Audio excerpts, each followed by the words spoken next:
നമസ്കാരം. കനത്ത തോൽവിയുടെ കാരണം കണ്ടെത്താൻ 34 ചോദ്യങ്ങളുടെ ചോദ്യാവലിയുമായി CPM അംഗങ്ങളിലേക്ക്. പാർട്ടി അംഗങ്ങൾ മറുപടി നൽകേണ്ട 34 ചോദ്യങ്ങളിൽ നേതാക്കന്മാരുടെയും മന്ത്രിമാരുടെയും പ്രവർത്തനങ്ങളെക്കുറിച്ച് പരാമർശമേയില്ല. അതേസമയം പിണറായി വിജയനെ പ്രതിപക്ഷ നേതാവാക്കിയ തീരുമാനത്തിൽ പുനഃപരിശോധന ഇല്ലെന്ന് CPM സംസ്ഥാന സെക്രട്ടറി MV ഗോവിന്ദൻ വ്യക്തമാക്കി. മാധ്യമങ്ങളിൽ വരുന്ന വിമർശന വാർത്തകളിൽ പലതും തെറ്റാണെന്നും MV ഗോവിന്ദൻ പ്രതികരിക്കുകയും ചെയ്തു. ഈ വിഷയത്തിൽ ശ്രീ അബിൻ വർക്കി കോൺഗ്രസ്, ശ്രീ രാജേഷ് ചിറപ്പാട് CPM സഹയാത്രികൻ, ശ്രീ NM പിയേഴ്സൺ രാഷ്ട്രീയ നിരീക്ഷകൻ, ശ്രീ NV ബാലകൃഷ്ണൻ രാഷ്ട്രീയ നിരീക്ഷകൻ, ശ്രീ TK വിനോദൻ ഇടത് ചിന്തകൻ എന്നിവർ. ആദ്യം ശ്രീ NM പിയേഴ്സൺ. CPIM-ന്റെ വിവിധ നേതൃയോഗങ്ങൾ നടന്നുകൊണ്ടിരിക്കുകയാണ്. ജില്ലാ കമ്മിറ്റികളിൽ അസാധാരണമായ വിധത്തിലുള്ള വിചാരണ നേതൃത്വത്തെക്കുറിച്ച് നടക്കുന്നു എന്നാണ് വരുന്ന റിപ്പോർട്ടുകൾ. ചില ജില്ലാ കമ്മിറ്റികൾ അഭിപ്രായപ്പെടുന്നത് കഴിഞ്ഞ 30 കൊല്ലമായിട്ട് പാർട്ടിയിൽ ഇതുപോലെ സ്വയം വിമർശന പ്രക്രിയ ഇല്ല, ഇത് കുറെ കൂടി മുമ്പാകാമായിരുന്നു, അങ്ങനെ ആയിരുന്നെങ്കിൽ ഭരണം തന്നെ പോവില്ലായിരുന്നു എന്ന മട്ടിലാണ്. അതിനിശിതമായ വിമർശനം നേതൃത്വം കേൾക്കുമ്പോൾ ആ പാർട്ടി തിരുത്താൻ ഒരുങ്ങുന്നതിൻ്റെ ഒരു സൂചനയായി കാണണമോ, അതോ നേതൃതലത്തിൽ, ഉന്നത നേതൃതലത്തിൽ മാറ്റമില്ലാത്തത് കൊണ്ട് ഇത് കൂടം കമിഴ്ത്തി വെച്ച് വെള്ളമൊഴിക്കുന്നത് പോലെ ആകുമോ?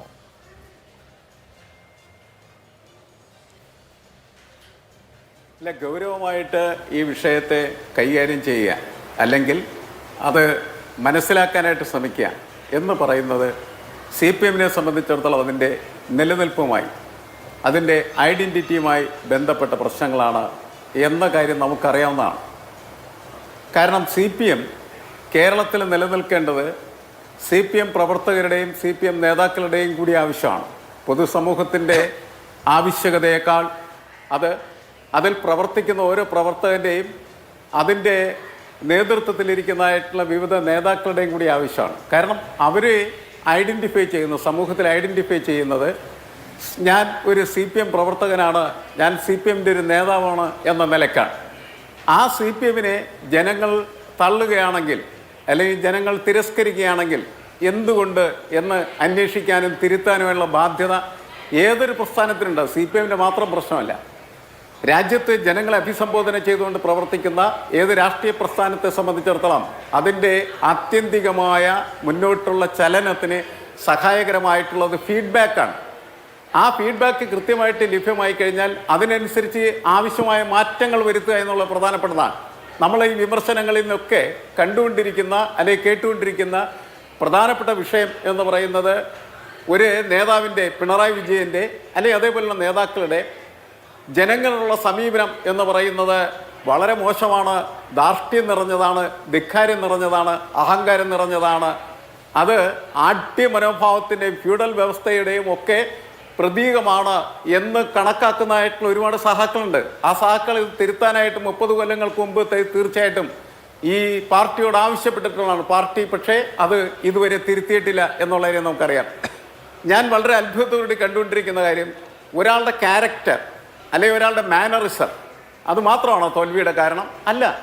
പ്രത്യയശാസ്ത്രപരമായിട്ട് പാർട്ടി എടുക്കേണ്ടതായിട്ടുള്ള നിലപാടെന്താണ്? ആ നിലപാടിൽ നിന്ന് എന്തെല്ലാം പാളിച്ചകൾ സംഭവിച്ചിട്ടുണ്ട്? ആ പാളിച്ചകളെക്കുറിച്ചുള്ള വിമർശനങ്ങളൊന്നും പത്രങ്ങളിൽ ഞാൻ എന്തായാലും വായിക്കുന്നില്ല.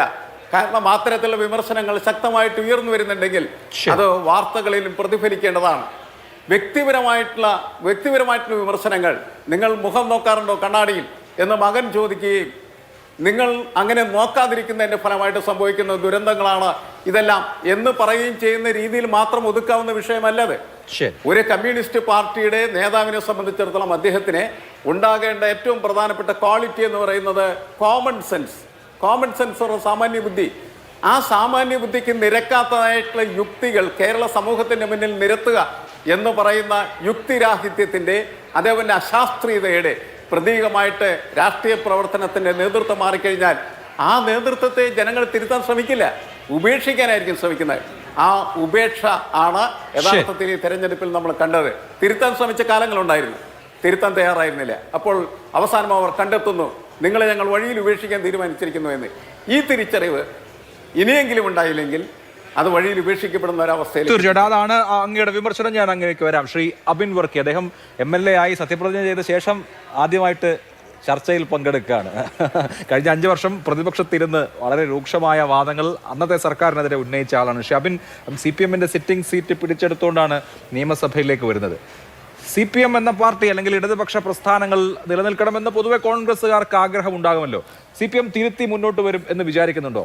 പല ചർച്ചകളുടെയും മുന്നോട്ട് പോക്ക് ഞങ്ങൾക്കല്ല ജനങ്ങൾക്കാണ് തെറ്റിയത്, ജനങ്ങൾ വേണമെങ്കിൽ തിരുത്തട്ടെ, അതല്ലേ ഹീറോയിസം എന്ന മട്ടിലാണോ എന്ന് സംശയമുണ്ട്. എന്നാൽ പോലും അല്ല, തീർച്ചയായിട്ടും ഞാൻ വിശ്വസിക്കുന്നത് ഇപ്പോൾ ഈ തെരഞ്ഞെടുപ്പിൽ ഞാനടക്കമുള്ള UDFൻ്റെ സ്ഥാനാർത്ഥികൾക്ക് ലഭിച്ച ഒരു വലിയ വോട്ട് അത് ഇടതുപക്ഷ വോട്ടാണ്. ആ ഇടതുപക്ഷ വോട്ടിൻ്റെ കാരണം ഇപ്പോഴത്തെ ഇടതുപക്ഷമല്ല എന്നും അവർക്ക് ഒരു വ്യതിചലനം ഉണ്ടായി എന്നുള്ള കമ്മ്യൂണിസ്റ്റ് പാർട്ടിയുടെ പ്രവർത്തകർക്കുണ്ടായ ബോധ്യമാണ്. അതിലേറ്റവും പ്രധാനപ്പെട്ട കാര്യം ഈ തെരഞ്ഞെടുപ്പിൻ്റെ ഏത് റിസൾട്ട് ഏത് ഗണത്തിൽ വെച്ച് പരിശോധിച്ചാലും ഈ തെരഞ്ഞെടുപ്പിൽ ഒരു ബൂത്തിൽ ഏറ്റവും ചുരുങ്ങിയത് ഒരു 30 മുതൽ 40 വരെ ആൻറ്റി പിണറായി വോട്ടുകളുണ്ടായിരുന്നു.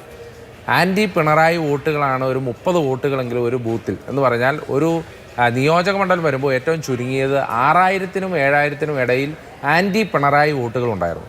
ആ ആൻറ്റി പിണറായി വോട്ടുകൾ ഏറ്റവും മൂർധന്യ അവസ്ഥയിൽ വന്നത് കണ്ണൂർ ജില്ലയിലാണ്. അതുകൊണ്ടാണ് ഇപ്പോൾ തളിപ്പറമ്പ്, മലപ്പട്ടം പോലെ, ആന്തൂർ പോലെ ഒരു സ്ഥാനാർത്ഥിയെ പോലും നിർത്താൻ പറ്റാത്ത സ്ഥലങ്ങളിൽ പോലും UDFൻ്റെ സ്ഥാനാർത്ഥിയായി മത്സരിച്ച പ്രിയപ്പെട്ട ഗോവിന്ദ മാഷിന് അവിടെ പിടിക്കാൻ പറ്റി, വലിയ വോട്ടുകൾ അവിടെ നേടാൻ സാധിച്ചു. ഇപ്പോൾ കുഞ്ഞികൃഷ്ണേട്ടൻ അവിടെ ജയിച്ചു വന്നത് പയ്യന്നൂരിലാണ്. നമുക്കറിയാം പയ്യന്നൂരിൽ ജയിക്കുക എന്നൊക്കെ പറഞ്ഞാൽ നമ്മളൊരു ലിറ്ററലി ഇമ്പോസിബിൾ എന്ന് നമ്മൾ 50,000 വോട്ട് പറഞ്ഞിട്ടുണ്ട്. 50,000 വോട്ട്, 50,000 പോരാ, 57,000 വോട്ട് പറയണം. കാരണം ഭൂരിപക്ഷവും 7,000 വോട്ടാണ്, ചെറിയ ഒരു മിയർ മാർജിനുമല്ല. ഇപ്പോൾ 6 റൗണ്ടിൽ ധർമ്മടത്ത് പുറകെ പോയി എന്ന് പറഞ്ഞാൽ ശ്രീ പിണറായി വിജയൻ തന്നെ അദ്ദേഹം സ്വയം മനസ്സിലാക്കേണ്ടത് അദ്ദേഹത്തിനെതിരായിട്ടുള്ള വലിയ കാറ്റ് CPMൻ്റെ ഉള്ളിൽ ഉണ്ടായിരുന്നു എന്നുള്ളതാണ്. പക്ഷേ എൻ്റെ ഏറ്റവും വലിയ പ്രശ്നം, ഞാൻ ഒരിക്കലും ഒരു ഇടതുപക്ഷ വിരുദ്ധനൊന്നുമല്ല. കാരണം ഇടതുപക്ഷം ഈ രാജ്യത്ത് ഉണ്ടാകണമെന്നും ഇന്ത്യ മുന്നണി ഉണ്ടായപ്പോഴും ഒക്കെ കോൺഗ്രസ് ഇടതുപക്ഷമായി കൈയറക്കണമെന്ന് ആഗ്രഹിച്ച ഒരു വ്യക്തിയാണ്. അതുകൊണ്ട് തന്നെ ഞാൻ പറയുന്നു, പക്ഷേ CPM തിരുത്തലുകളിലേക്ക് പോകാത്തതിൽ സത്യത്തിൽ ഒരു പൊതുപ്രവർത്തകനും രാഷ്ട്രീയ പ്രവർത്തകനും എന്നുള്ളതിൽ ഞാൻ വളരെ ആശങ്കാകുലനാണ്. കാരണം ഇപ്പോൾ കോൺഗ്രസ് തോറ്റിട്ടുണ്ട്. ഇപ്പോൾ കഴിഞ്ഞ പ്രാവശ്യം കോൺഗ്രസ് പരാജയപ്പെട്ടു. ഇതേ സിനാരിയോ നേരെ തിരിച്ചായിരുന്നു. 99 സീറ്റ് LDFന് കിട്ടി, ഞങ്ങൾക്ക് വളരെ കുറച്ച് സീറ്റ്. ഞങ്ങളൊരു നേതൃമാറ്റം ഉണ്ടായി. PCCയുടെ അധ്യക്ഷൻ മാറി, ശേഷം പ്രതിപക്ഷ നേതാവായിട്ട് പുതിയൊരാൾ വന്നു. ഞങ്ങളൊരു ഫ്രഷ് ടീമുമായിട്ട് പോയിട്ടാണ് ഇപ്പോൾ ഈ 100 സീറ്റിലേക്ക് വന്നത്. ഇവിടെ ഇത്രയും വലിയ പരാജയം നേരിട്ടിട്ടും PB പോലും മറ്റൊരാളെ തീരുമാനിച്ചിട്ടും വീണ്ടും ശ്രീ പിണറായി വിജയൻ വരിക എന്ന് പറഞ്ഞാൽ അത് കൊടുക്കുന്ന മെസ്സേജ് എന്ന് പറഞ്ഞാൽ വളരെ മോശം മെസ്സേജാണ്. CPM അണികൾക്ക് പോലും അംഗീകരിക്കാൻ പറ്റില്ല. അത് മാത്രമല്ല, 30 കൊല്ലമായി ശ്രീ പിണറായി വിജയൻ CPM അടക്കി ഭരിക്കാൻ തുടങ്ങിയിട്ട്. 97-ലോ 98-ലോ ആണ് അദ്ദേഹം പാർട്ടി സെക്രട്ടറി ആയിട്ട് വരുന്നത്. ഏകദേശം 30 കൊല്ലമായി ഒരു മനുഷ്യൻ മാത്രം തീരുമാനിക്കുന്നത് പോലെ ഒരു പാർട്ടി നടക്കുകയാണ്. അദ്ദേഹം സെക്രട്ടറി ആയിരുന്നപ്പോൾ ശ്രീ VSനെ എത്ര പ്രാവശ്യം തിരുത്തിച്ചു, VS പാർട്ടി വിരുദ്ധനാണെന്ന് പറഞ്ഞ് എത്ര പ്രാവശ്യം മാറ്റി എഴുതി. എന്നിട്ടും ഈ 30 കൊല്ലത്തിനിടയ്ക്കും എന്നെ ഏറ്റവും കൂടുതൽ ആശങ്ക ഉണ്ടാക്കുന്നത് ആ പാർട്ടിയിൽ നിന്ന് ഒരാൾ പോലും എഴുന്നേറ്റ് നിന്നിട്ട് താങ്കൾ ചെയ്തത് തെറ്റാണ്, രാജാവ് നഗ്നനാണ് എന്ന് ഇതേവരെ പറഞ്ഞിട്ടില്ല എന്ന് പറയുമ്പോൾ സ്വയം CPMൻ്റെ കുഴി തോണ്ടുന്നവരാണ് ഇപ്പോഴത്തെ യുവജന നേതാക്കന്മാർ ഉൾപ്പെടെയുള്ളവരെന്നുള്ളതാണ് എൻ്റെ ടേക്ക്. ശരി, ശ്രീ രാജേഷ് ചിറപ്പാട്ട്, ഈ ജില്ലാ കമ്മിറ്റികൾ ചേരുമ്പോൾ കഴിഞ്ഞ ദിവസം പത്രത്തിൽ വായിച്ചത് ഇന്നീ പാർട്ടി കേരളമെങ്ങും ശോഷിച്ചിടാൻ കാരണഭൂതൻ പിണറായി വിജയൻ എന്ന സഖാവ് തന്നെ എന്ന് പാട്ട് മാറ്റിപ്പാടുന്ന അവസ്ഥയാണ് എന്നുള്ളതാണ്. നിർത്തിപ്പൊരിക്കുകയാണ് അക്ഷരാർത്ഥത്തിൽ. അപ്പോഴാണ് താഴേക്ക് 34 ചോദ്യങ്ങളുള്ളൊരു ചോദ്യാവലി കൊടുക്കുന്നത്. അതിൽ ഈ പ്രധാനപ്പെട്ട ഉന്നത നേതൃനിരയെക്കുറിച്ചുള്ള ചോദ്യങ്ങൾ ഇല്ല താനും. ഈ തരത്തിൽ നിർത്തിപ്പൊരിക്കപ്പെടാൻ അർഹരാണ് കേരളത്തിലെ CPM നേതൃത്വം. പക്ഷേ ആ നിലയ്ക്കുള്ള എന്തെങ്കിലും മാറ്റം ഇവിടെ കോൺഗ്രസ് 2021 സ്വീകരിച്ചതുപോലുള്ള ഒരു മാറ്റം എന്തുകൊണ്ടാണ് CPM സന്നദ്ധമാവാത്തത്? ഇതിനകത്ത് നമ്മൾ മനസ്സിലാക്കേണ്ട ഒരു കാര്യം, കോൺഗ്രസ് പോലെ ഉള്ള ഒരു രാഷ്ട്രീയ സംവിധാനമല്ല, സംഘടനാ സംവിധാനമല്ല കമ്മ്യൂണിസ്റ്റ് പാർട്ടി ഓഫ് ഇന്ത്യ മാർക്സിസ്റ്റിനുള്ളത്. അതൊരു കേഡർ സംവിധാനത്തോടുകൂടി പ്രവർത്തിക്കുന്ന ലെനിനിസ്റ്റ് സംഘടനാ തത്വങ്ങൾ അടിസ്ഥാനപ്പെടുത്തി പ്രവർത്തിക്കുന്ന ഒരു പാർട്ടിയാണ്. ആ പാർട്ടിയെ സംബന്ധിച്ചിടത്തോളം പാർലമെൻ്ററി ജനാധിപത്യത്തിൽ ഇടപെടുക എന്ന് പറയുന്നത് അതിൻ്റെ പ്രധാനപ്പെട്ട ഒരു സംഗതി തന്നെയാണ്. അപ്പോൾ നമ്മളുടെ ഈ ചർച്ച ചെയ്യുന്ന വിഷയം എന്ന് പറയുന്നത് അത് ഈ പറയുന്ന ചോദ്യാവലികൾ, ഈ ചോദ്യാവലികൾക്ക് മുമ്പ് തന്നെ പാർട്ടി ബ്രാഞ്ച് തലം മുതൽ ലോക്കൽ തലം മുതൽ ഏരിയ തലം മുതൽ ജില്ലാ തലം മുതലുള്ള വലിയ ചർച്ചകൾ. അപ്പോൾ അതിൽ വിമർശനവും സ്വയം വിമർശനവും ഇതൊക്കെ നമുക്കറിയാവുന്ന കാര്യങ്ങളാണ്. സ്വയം വിമർശനവും അടക്കമുള്ള കാര്യങ്ങൾ പ്രക്രിയകൾ നടന്നിട്ടുണ്ട്. അപ്പോൾ ഒരു ചോദ്യാവലിയിൽ ഉന്നം വെക്കുന്നത് ഏതെങ്കിലും ഒരു വ്യക്തിയിലേക്കോ അല്ലെങ്കിൽ ഏതെങ്കിലും ഒരു പ്രത്യേക മനുഷ്യരിലേക്കോ എന്നതിനപ്പുറത്തേക്ക് പൊതുവായി എന്തൊക്കെയാണ് തിരുത്തപ്പെടേണ്ടത്, പൊതുവായി എന്തൊക്കെയാണ് അഭിപ്രായം പങ്കുവെക്കേണ്ടത്, അത്തരത്തിലുള്ള വിമർശനങ്ങൾ പാർട്ടിക്കുള്ളിൽ നടന്നിട്ടുണ്ട്. അത് നമുക്ക് ഇവിടെ ഇരുന്നുകൊണ്ട് ചർച്ച ചെയ്യുന്ന ഒരു കാര്യമല്ലത്. നമുക്കത് എത്രമാത്രം അതിപ്പം പാർട്ടിയുടെ ബഹുമാനായ സെക്രട്ടറി ഗോവിന്ദൻ മാഷ് തന്നെ പറഞ്ഞിട്ടുണ്ട്, ഈ മാധ്യമങ്ങളിലൂടെ വരുന്നതാണോ പാർട്ടിക്കകത്ത് ചർച്ച ചെയ്യുന്നത്? അപ്പം ബഹുമാനായ MLA ചർച്ച ചെയ്യണ്ടേ? പാർട്ടിയെ സംബന്ധിച്ച് ഇവിടെ ഷാബിൻ ബാക്കി പറഞ്ഞ പോലെ പയ്യന്നൂരും തളിപ്പറമ്പും തൃക്കരിപ്പൂരും ഒക്കെ തോറ്റ ഒരു തെരഞ്ഞെടുപ്പ് എന്ന് പറഞ്ഞാൽ അടിയേ പോയി എന്നുള്ളതാണ് അർത്ഥം. അപ്പൊ തിരുത്തിയല്ലാതെ മുന്നോട്ട് പോവുക സാധ്യമാണോ? അല്ല, അടിയെ പോവുക എന്നുള്ളതിന് അപ്പുറത്തേക്ക് പാർട്ടിക്കുള്ളിൽ ഇത്തരത്തിലുള്ള ചർച്ചകൾ നടന്നിട്ടില്ല എന്ന് നിങ്ങൾക്ക് എങ്ങനെ ഉറപ്പിച്ച് പറയാൻ പറ്റും? ബഹുമാനായ MLA അബിൻ ബർഗി പറയുന്നത് അതുപോലെ അല്ല, അങ്ങനെയല്ല കാര്യങ്ങൾ. ഇതിൻ്റെ അകത്ത് സംഘടനാ സംവിധാനങ്ങൾ വളരെ വ്യത്യസ്തമാണ്. അപ്പോൾ കോൺഗ്രസിനെ പോലെ ഉള്ളൊരു സംഘടനാ സംവിധാനത്തിൻ്റെ അനുഭവ പരിചയത്തിൽ നിന്നാണ് അദ്ദേഹം അത് പറയുന്നത്. അങ്ങനെയല്ല. അപ്പോൾ അങ്ങനെ അല്ലാത്തിടത്തോളം കാലം കമ്മ്യൂണിസ്റ്റ് പാർട്ടി ഓഫ് ഇന്ത്യ മാർക്സിസ്റ്റിനെ സംബന്ധിച്ചിടത്തോളം ഉള്ള അതിൻ്റെ സംഘടനാ സംവിധാനത്തിനകത്ത് നിന്ന് ഇതെല്ലാം ചർച്ച ചെയ്തിട്ടുണ്ട്. ചർച്ച ചെയ്യാതെ പോകുമെന്നാണ് നിങ്ങൾ വിചാരിക്കുന്നത്? ഒരിക്കലുമല്ല. ഇപ്പോൾ ഈ ചോദ്യാവലിയാണല്ലോ നമ്മളുടെ പിന്നെ ചർച്ചാ വിഷയം. ഈ ചോദ്യാവലി നിങ്ങളുടെ മുന്നിലേക്ക് എത്തിയിട്ടുണ്ടാകാം. ഈ ചോദ്യാവലിക്ക് അപ്പുറത്തേക്കുള്ള ആഴത്തിലും സൂക്ഷ്മത്തിലും സ്ഥൂലത്തിലുമുള്ള ചർച്ചകൾ പാർട്ടി ബ്രാഞ്ച് തലം മുതൽ സംസ്ഥാന തലം വരെ നടന്നിട്ടുണ്ട്. അത് വേറെ തരത്തിൽ നടക്കും. ഇത് ചോദ്യാവലി മറ്റൊന്നാണ്. അപ്പോൾ ഇതിനെ രണ്ടിനെയും രണ്ടായിട്ട് തന്നെ കാണേണ്ടതുണ്ട്. അത് MP ജയരാജൻ്റെ പത്രസമ്മേളനം ഉണ്ടായിരുന്നല്ലോ ഏതാനും മണിക്കൂറുകൾക്ക് മുമ്പ്. അദ്ദേഹം ഈ വിഷയം ആ രീതിയിൽ തന്നെയാണ് സൂചിപ്പിച്ചിട്ടുള്ളത്. പിന്നെ ഈ ചർച്ചകളെല്ലാം അവസാനം ഉന്നം വെക്കുന്നത് ആരെയാണ്? എത്ര കാലമായി നിങ്ങൾ ചർച്ച ചെയ്തു? പിണറായി വിജയൻ എന്ന് പറയുന്ന ഒരൊറ്റ മനുഷ്യനിലേക്കാണ്. ഇപ്പോൾ പരാജയത്തിൻ്റെ മുഴുവൻ കുന്തമനയും ഈ പിന്നെ പിണറായി വിജയൻ എന്ന് പറയുന്ന മനുഷ്യനിലേക്ക് ചാരാത്തത് കൊണ്ട്, അല്ലെങ്കിൽ പ്രതിപക്ഷ നേതാവായി അദ്ദേഹത്തെ പാർട്ടി LDF ഇടതുപക്ഷ ജനാധിപത്യ മുന്നണി അദ്ദേഹത്തെ ഏകകണ്ഠമായി തിരഞ്ഞെടുത്തതിൻ്റെ ഒക്കെ പ്രശ്നങ്ങൾ മാധ്യമങ്ങൾക്ക് ഇപ്പോൾ മാർക്സിസ്റ്റ് പാർട്ടി നന്നാവണം നിർബന്ധ ബുദ്ധി ഉണ്ടോ? എനിക്കറിയില്ല. മാർക്സിസ്റ്റ് പാർട്ടി നന്നാകണമെന്നുള്ളപ്പോൾ അബിൻ ബർഗി അടക്കമുള്ള ആളുകൾ പറഞ്ഞല്ലോ മാർക്സിസ്റ്റ് പാർട്ടി നന്നായി. മാർക്സിസ്റ്റ് പാർട്ടിക്കൊന്നും ഒരു നന്നാകാൻ ജനാധിപത്യ സംവിധാനത്തിൽ ഉണ്ടാവുന്ന ഒരു കൺസേൺ അല്ലേ? കേരളം പോലെ ഒരു സംസ്ഥാനത്ത് ഒരു ലിബറൽ സോഷ്യലിസ്റ്റ് രാഷ്ട്രീയ പാർട്ടി ശോഷിച്ചു പോവുകയും മറ്റൊരു വലതുപക്ഷ കക്ഷി അവിടെ വരികയും റീപ്ലേസ് ചെയ്യപ്പെടുകയും ചെയ്താൽ അത് രാഷ്ട്രീയ ഭൂമികയിൽ പല ആളുകൾക്കും ഒരു കൺസേൺ ഉണ്ടാക്കുന്ന കാര്യമാണ്. അത് അഭിലാഷേ, അതിന്റെ കാരണങ്ങൾ നമ്മൾ പഠിക്കുമെന്ന് പറഞ്ഞല്ലോ. അത് ഒരു സമൂഹത്തിൽ പ്രവർത്തിക്കുന്ന ഒരു പാർട്ടി എന്നുള്ളതല്ല, അതിന് നമ്മൾ പഠിക്കുമെന്ന് പറഞ്ഞു. പിന്നെ ഇതിനപ്പുറത്തേക്കുള്ള ഉപജാപങ്ങളിലേക്ക് എത്രയോ വർഷമായി, പതിറ്റാണ്ടുകളായി ഒരു പാർട്ടിയെ വളരെ കൃത്യമായി നയിച്ച ഒരാളാണ് പിണറായി വിജയൻ. 10 വർഷം അദ്ദേഹം കേരളത്തിൽ സമാനതകളില്ലാതെ കേരളത്തിന്റെ മുഖ്യമന്ത്രിയായി ലോകത്തിൽ അദ്ദേഹം ഭരിച്ചില്ലേ? അപ്പോഴൊക്കെ ജനങ്ങൾ എന്തുകൊണ്ട് നിരാകരിച്ചു എന്നുള്ളതാണല്ലോ പ്രശ്നം. മറ്റ് പ്രതിപക്ഷ കക്ഷികൾ മാതൃക ജനങ്ങൾ നിരാകരിച്ചല്ലോ, ആളുകൾ ഉയർത്തിയിട്ടുണ്ട്. ഇതൊക്കെ എത്ര കാലമായി തുടരുന്നു? ശരി. ശ്രീ NV ബാലകൃഷ്ണൻ, ലെനിനിസ്റ്റ് സംഘടനാ തത്വം ഒരു പരിചയമാണോ? അപ്പോൾ അങ്ങൊക്കെ CPM-ൽ പ്രവർത്തിച്ചിട്ടുള്ള, അതിന്റെ നേതൃതലത്തിൽ പ്രവർത്തിച്ചിട്ടുള്ള ആളാണല്ലോ. കഴിഞ്ഞ 30 വർഷമായി നടക്കാത്ത ചർച്ചകളും വിമർശനങ്ങളുമാണ് ഉണ്ടാവുന്നത് എന്ന് ചില ജില്ലാ കമ്മിറ്റി അംഗങ്ങൾ നെടുവീർപ്പിടുന്നതായി പത്രങ്ങളിൽ വാർത്ത കാണുന്നു. 30-40 കൊല്ലമായിട്ട് CPM പാർട്ടിക്കകത്ത് അങ്ങനെ നേതൃത്വം നിശിതമായ വിമർശനത്തിന് വിധേയമാകണം, സ്വയം വിമർശന പ്രക്രിയ എന്നുള്ള കാര്യം നടക്കുന്നില്ലേ? അതോ ഈ തിരുവാതിരയും വാഴ്ത്തുപാട്ടും ഒക്കെ നടന്നിരുന്ന സംവിധാനങ്ങൾ ആത്യന്തികമായ ഒരു വലിയ പ്രശ്നം നേരിടുമ്പോൾ ഒടുവിൽ ആ കറക്ഷൻ മോഡിലേക്ക് മാറുകയാണോ? താങ്കൾക്ക് എന്താണ് തോന്നുന്നത്?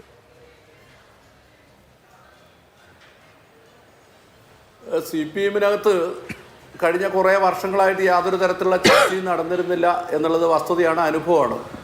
ഞാൻ CPM-നകത്ത് നിന്ന് ഈ കാര്യങ്ങളെക്കുറിച്ചൊക്കെ ഒരുപാട് തവണ ചർച്ച ചെയ്തിട്ടുള്ള ഒരാളുമാണ്. ചർച്ചയൊന്നും നടന്നിരുന്നില്ല. എന്നാൽ അടുത്ത ഈ തെരഞ്ഞെടുപ്പിന് ഉണ്ടാക്കിയിട്ടുള്ളൊരു സവിശേഷത എന്ന് പറയുന്നത്, അതിനെ തുടർന്ന് CPM-ൻ്റെ വിവിധ ഘടകങ്ങളിൽ വലിയ ചർച്ചകൾ ഉയർന്നു വന്നു എന്ന് നമുക്ക് എല്ലാവർക്കും അറിയാവുന്ന കാര്യമാണ്. നമ്മൾ നിഷേധിക്കേണ്ട കാര്യമൊന്നും ഉണ്ടെന്ന് എനിക്ക് തോന്നുന്നില്ല. വലിയൊരു ചർച്ച ഉയർന്നു വന്നു. പതിവില്ലാത്ത രൂപത്തിൽ പിണറായി വിജയനെ ഉൾപ്പെടെ വിമർശിക്കുന്ന രൂപത്തിലുള്ള നിലപാടുകൾ വന്നു. പക്ഷെ നമ്മൾ കാണേണ്ട അതിനകത്ത് ഏറ്റവും അടിസ്ഥാനപരമായ പ്രശ്നം എന്താണെന്ന് ചോദിച്ചാൽ, ആളുകളുടെ ഈ വികാരത്തിനനുസരിച്ച്, അല്ലെങ്കിൽ ആളുകൾ പാർട്ടിയെക്കുറിച്ച് മനസ്സിലാക്കുന്നതിനനുസരിച്ച് ഒരു കമ്മ്യൂണിസ്റ്റ് പാർട്ടി എങ്ങനെയാണോ പ്രവർത്തിക്കേണ്ടത് അങ്ങനെ പ്രവർത്തിക്കുന്നതിന് CPM-ന് സാധ്യമല്ലാത്തൊരവസ്ഥ ഇപ്പോൾ നിലനിൽക്കുന്നു എന്നുള്ളതാണ് ഏറ്റവും പ്രധാനപ്പെട്ട പ്രശ്നം. നിങ്ങൾ ആലോചിച്ച് നോക്കൂ, CPM-ൻ്റെ അവൈലബിൾ പോളിറ്റ് ബ്യൂറോ ചേർന്നിട്ട് പിണറായി വിജയൻ പ്രതിപക്ഷ നേതൃസ്ഥാനത്തേക്ക് വരേണ്ടതില്ല എന്ന് തീരുമാനിക്കുകയാണ്. ആ തീരുമാനമായിട്ട് കേരളത്തിൽ വരുമ്പോൾ CPM-ൻ്റെ ഒരു സംഘടനാ രീതി വെച്ചെന്താണ് പോളിറ്റ് ബ്യൂറോ എടുത്തിട്ടുള്ള ഒരു തീരുമാനമാണ്. ആ തീരുമാനം അംഗീകരിച്ച് അതനുസരിച്ച് സംവിധാനങ്ങൾ കേരളത്തിൽ ഉണ്ടാക്കുകയാണ് ചെയ്യുക. പക്ഷേ കേരളത്തിൽ നടന്നത് എന്താണ്? സംസ്ഥാന സെക്രട്ടേറിയറ്റ് യോഗം ചേർന്നിട്ട് പിണറായി വിജയൻ എന്ന് പറയുന്ന ഒരു മനുഷ്യൻ്റെ പേര് മാത്രം വീണ്ടും പോളിറ്റ് ബ്യൂറോന് അയച്ചു കൊടുക്കുകയാണ്. പോളിറ്റ് ബ്യൂറോന് അയച്ചു കൊടുക്കുമ്പോൾ MA ബേബി എന്ന് പറയുന്ന അഖിലേന്ത്യാ ജനറൽ സെക്രട്ടറിക്ക് സംഘടനാപരമായ കാര്യങ്ങൾ വെച്ചൊരു കാര്യം തീരുമാനിക്കും. ആ കാര്യത്തിനെ കുറിച്ച് ചർച്ചയില്ല. പിണറായി വിജയൻ വേണ്ടതില്ല എന്ന് പോളിറ്റ് ബ്യൂറോ തീരുമാനിച്ചതാണ്.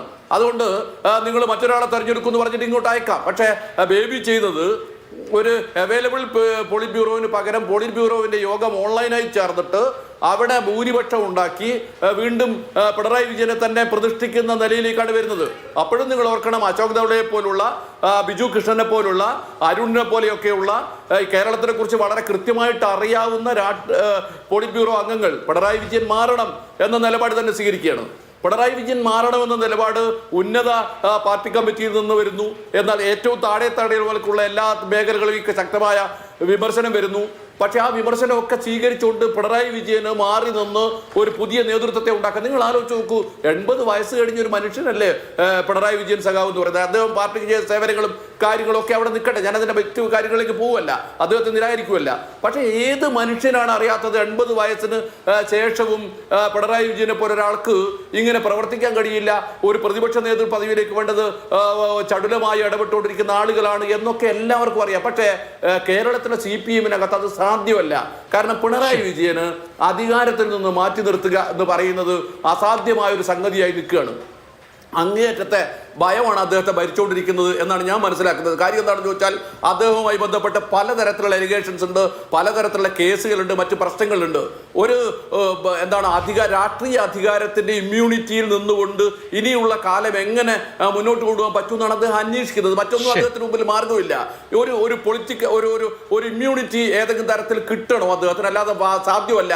ഒരു സാധാരണ പാർട്ടി സഖാവായി നിൽക്കുമ്പോൾ വരാൻ പോകുന്ന കാര്യങ്ങളെ അദ്ദേഹത്തിന് തടുക്കാൻ ബുദ്ധിമുട്ടായിരിക്കും. അതുകൊണ്ട് ഇത് കിട്ടുമോ എന്നുള്ളത്, കാരണം ഒരു പ്രതിപക്ഷ നേതൃസ്ഥാനത്ത് കൊണ്ട് എത്രമാത്രം കിട്ടുമെന്നുള്ളതൊക്കെ വേറെ പ്രശ്നമാണ്. ഒരു ക്യാബിനറ്റ് പദവി മാത്രമാണ് സംഭവിക്കുക. ആ ക്യാബിനറ്റ് പദവിയെ മറികടന്നുകൊണ്ടൊക്കെ കാര്യങ്ങൾ ഒരു പക്ഷേ നാളെ വന്നേക്കാം. പക്ഷേ ഒരു പരിചയമായി ഇന്ന് കിട്ടാൻ സാധ്യതയുള്ള ഒരു ക്യാബിനറ്റ് പദവിയെങ്കിലും പിടിച്ചു നിർത്തിക്കൊണ്ട് മുന്നോട്ട് പോകുന്നതിനെ കുറിച്ചാണ് അദ്ദേഹം ആലോചിക്കുന്നത്. നിങ്ങൾ ആലോചിച്ച് നോക്കൂ, CPM-ന്റെ തലമുതിർത്ത നേതാക്കന്മാരൊക്കെ 1980-ൽ പിന്നെ കേരളത്തിൽ ഇടതുപക്ഷ ജനാധിപത്യ മുന്നണി അധികാരത്തിൽ വരുമ്പോൾ കേരളത്തിലെ പാർട്ടി ആവശ്യപ്പെട്ടത് EMS നമ്പൂതിരിപ്പാട് വീണ്ടും കേരളത്തിലെ മുഖ്യമന്ത്രിയായി വരണമെന്നാണ്. അദ്ദേഹത്തിന് അന്ന് 71 വയസ്സേ ഉള്ളൂ. പക്ഷേ മുഖ്യമന്ത്രിയാവണം എന്ന് പറഞ്ഞപ്പോൾ അദ്ദേഹം അത് നിരാകരിച്ചു. നിരാകരിച്ചതിനെ തുടർന്ന് EK നായനാരെ മുഖ്യമന്ത്രിയായി തെരഞ്ഞെടുക്കുകയാണ് ചെയ്യുന്നത്.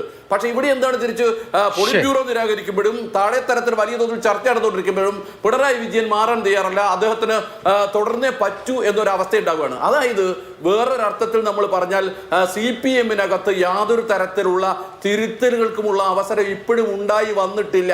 അങ്ങേയറ്റം വേദനാജനകമാണ് ഈ കാര്യം. തീർച്ചയായിട്ടും ഞാൻ അങ്ങയിലേക്ക് വരാം. എന്തുകൊണ്ട് അങ്ങനെ സംഭവിക്കുന്നു എന്നുള്ളത് കൗതുകകരമായിട്ടുള്ള കാര്യമാണ്. TK വിനോദൻ, 2001 കണ്ണൂർ സമ്മേളനം മുതൽ ഇങ്ങോട്ട് CPM-ന്റെ ഏതെങ്കിലും ഒരു വേദിയിൽ ആ സംഘടനയുടെ അതിന്റെ കേഡേഴ്സ്, ഡെലിഗേറ്റ്സ് പിണറായി വിജയനെ വിമർശിച്ചതായി നമ്മൾ കേട്ടിട്ടില്ല, ഒരു സമിതിയിലും കേട്ടിട്ടില്ല. VS അച്യുതാനന്ദൻ ആ സമയത്ത് തന്നെ ഒരുപാട് വിമർശനങ്ങൾ, എന്തിന് കുങ്കുമം ചുമക്കുന്ന കഴുത എന്ന് വരെ കേട്ടിട്ടുണ്ട്. പക്ഷെ പിണറായി വിജയൻ ഒരു വിമർശനവും കേട്ടതായി നമ്മളാരും എവിടെയും വായിച്ചിട്ടില്ല. പക്ഷെ ഇതാ ഇപ്പോൾ ഈ 2026-ൽ ജില്ലാ ഘടകങ്ങളിൽ, സെക്രട്ടേറിയറ്റിലും സമിതികളിലും അതിരൂക്ഷമായ വിമർശനം മുഖ്യമന്ത്രിക്കെതിരെ, മുൻ മുഖ്യമന്ത്രിക്കെതിരെ, അതുപോലെ തന്നെ പാർട്ടി സെക്രട്ടറിക്കെതിരെ ഉണ്ടാവുന്നു എന്നുള്ളത് കുറെ കാലത്തിന് ശേഷമുള്ള ഒരു പ്രതിഭാസമായിട്ടാണ് CPM-കാർ തന്നെ കാണുന്നത്. പക്ഷെ അപ്പോഴും നേരത്തെ പറഞ്ഞ ഇമ്മ്യൂണിറ്റി ഉണ്ടല്ലോ, വിമർശനങ്ങളിൽ നിന്നുള്ള ഇമ്മ്യൂണിറ്റി അദ്ദേഹത്തിന് പോളിറ്റ് ബ്യൂറോയിലും സംസ്ഥാന സെക്രട്ടേറിയറ്റിലും ഒക്കെ ഉണ്ടെന്ന് തോന്നുന്നു. അതുകൊണ്ടായിരിക്കുമല്ലോ അദ്ദേഹം വീണ്ടും പാർട്ടിയുടെ പാർലമെന്ററി പാർട്ടി ലീഡറായി തെരഞ്ഞെടുക്കപ്പെട്ടിട്ടുള്ളത്.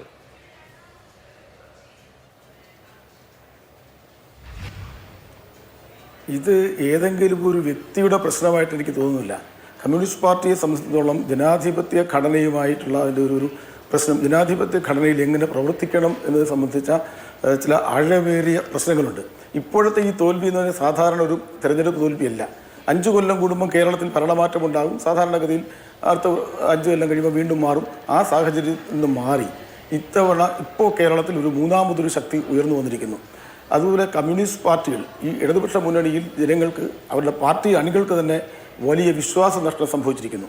അതെങ്ങനെ വീണ്ടെടുക്കുക എന്നുള്ളത് ഈ ചെറിയ ചില ചോദ്യങ്ങൾ, ക്ഷേമ പെൻഷൻ കിട്ടിയ ആളുകളുടെ യോഗം വിളിച്ചു കൂട്ടിയോ അങ്ങനെ തീരുന്നൊരു കാര്യമല്ല. ഈ പാഠം പഠിക്കാതെ, ചരിത്രത്തിൽ നിന്ന് പാഠം പഠിക്കുക എന്നുള്ളതാണ് കമ്മ്യൂണിസ്റ്റുകാരെ സംബന്ധിച്ച് ഏറ്റവും പ്രധാനപ്പെട്ട കാര്യം. ഞാൻ അത്ഭുതപ്പെടുന്നത് സോവിയറ്റ് യൂണിയനിലും സോഷ്യലിസ്റ്റ് രാജ്യങ്ങളിലും വലിയ കമ്മ്യൂണിസ്റ്റ് പാർട്ടികളുടെ തകർച്ചയുണ്ടായതിനു ശേഷം അതിൽ നിന്ന് എന്ത് പാഠം പഠിച്ചു നമ്മളൊക്കെ ചോദിച്ചിട്ടുണ്ട്. ചോദിക്കുമ്പോൾ പരിഹാസമായിരുന്നു ഉത്തരം. പശ്ചിമ ബംഗാളിലെ തോൽവിയിൽ നിന്ന് എന്ത് പഠിച്ചു, സിംഗൂരിലും നന്ദിഗ്രാമിലും ഉണ്ടായ സംഭവങ്ങളിൽ എന്ത് പഠിച്ചു. അപ്പോൾ ഒരു പാഠവും പഠിക്കാൻ തയ്യാറാവാതെ മുന്നോട്ട് പോവുകയാണെങ്കിൽ അതൊരു വലിയ തകർച്ചയായിരിക്കും നേരിടുന്നത്. ആദ്യത്തെ തിരുത്തു വരുന്നത് ഓർക്കണം, 1956-ൽ കമ്മ്യൂണിസ്റ്റ് പാർട്ടി, സോവിയറ്റ് കമ്മ്യൂണിസ്റ്റ് പാർട്ടിയുടെ 20ാം പാർട്ടി കോൺഗ്രസിൽ സ്റ്റാലിൻ്റെ മരണത്തിന് 3 വർഷത്തിന് ശേഷം ആണ് ഈ കൾട്ട് ഓഫ് പേഴ്സണാലിറ്റി എന്നുള്ള കാര്യത്തെക്കുറിച്ച് ക്രൂഷ്ചേവ് പറയുന്നത്. അതൊരു വലിയ വ്യക്തിപൂജ എന്ന് പറയുന്നത് എങ്ങനെയാണ് കമ്മ്യൂണിസ്റ്റ് പാർട്ടിയെ തകർക്കുന്നത്, ആ വ്യക്തിപൂജ ഏതൊക്കെ രീതിയിലാണത് കമ്മ്യൂണിസ്റ്റ് പാർട്ടിയെ ആകമാനം ബാധിച്ചത് എന്ന് വളരെ വിശദമായിട്ട് ക്രൂഷ്ചേവ് 56 പാർട്ടി കോൺഗ്രസിൽ പറയുന്നുണ്ട്. പക്ഷേ അതിനുശേഷവും വീണ്ടും ആവർത്തിച്ചു. നിങ്ങൾ ഓർക്കണം, ചെഷസ്ക്യൂ നമ്മളിപ്പോൾ ഏറ്റവും വലിയ ഒരു ഇത്തരം ഭരണത്തിൻ്റെ ദുർഭരണത്തിൻ്റെ പ്രതീകമായി കാണുന്ന ചെഷസ്ക്യൂവും തുടക്കത്തിൽ വലിയ പ്രസ് സെൻസർഷിപ്പിനെയൊക്കെ അയവ് വരുത്തി അന്നത്തെ 68 സോവിയറ്റ് യൂണിയൻ്റെ ചെക്കോസ്ലോവാക്കിയൻ ഇടപെടലിനെ വിമർശിക്കുക വരെ ചെയ്ത ആളാണ്. പക്ഷെ പിന്നീട് എന്ത് സംഭവിച്ചു? ഭരണത്തിൽ അധികാരത്തിലെത്തിക്കഴിയുമ്പോൾ ഉണ്ടാവുന്ന ഈ മാറ്റം, അധികാരത്തിൻ്റെ ഭാഗമായി കഴിയുമ്പോൾ ജനങ്ങളുടെ വികാരമൊന്നുമില്ല, ജനങ്ങൾ എങ്ങനെ ചിന്തിക്കുന്നു എന്ന് മനസ്സിലാക്കുന്നതിൽ, സ്വന്തം പാർട്ടി സഖാക്കൾ എങ്ങനെ ചിന്തിക്കുന്നു, അവരുടെ വികാരം എന്താണ് എന്ന് മനസ്സിലാക്കുന്നതിലുണ്ടാകുന്ന പരാജയം തുടർച്ചയായിട്ട്. ഇപ്പം പശ്ചിമ ബംഗാളിൽ കൃഷിഭൂമി ഏറ്റെടുത്ത് നന്ദിഗ്രാമിലും സിംഗൂരിൽ ടാറ്റായുടെ കാർ ഫാക്ടറിയും മറ്റിടത്ത് കെമിക്കൽ ഹബ്ബും ഉണ്ടാക്കാൻ തുടങ്ങിയപ്പം അവിടുത്തെ പാവപ്പെട്ടവർ, കർഷകർ ഒക്കെ നടത്തിയ പ്രതിഷേധം, ആ പ്രതിഷേധത്തിൽ നിന്ന് പാഠം പഠിച്ചിരുന്നുവെങ്കിൽ കേരളയിൽ ഇതുമായിട്ട് കേരളയിൽ എന്നുള്ളത് വേണോ വേണ്ട എന്നുള്ളതല്ല, അത് നടപ്പാക്കാൻ ശ്രമിച്ച രീതി, ആ രീതി എന്ന് പറഞ്ഞാൽ അത് ബാധിക്കുന്ന ജനങ്ങളെ മുഖവിലേക്കെടുക്കാതെ, അവരെ വിശ്വാസത്തിലെടുക്കാതെ അടിച്ചേൽപ്പിക്കാനുള്ള ശ്രമം, ഇത്തരത്തിലുള്ള ബലപ്രയോഗത്തിൻ്റെതായ രാഷ്ട്രീയം, അതിന് സത്യത്തിൽ പ്രസക്തി നഷ്ടപ്പെട്ടിരിക്കുന്നു. സ്വാതന്ത്ര്യം എന്ന മൂല്യം അത് അംഗീകരിക്കാൻ തയ്യാറാവണം. ഞാൻ ചോദിക്കട്ടെ, സത്യത്തിൽ വിയോജിക്കാനും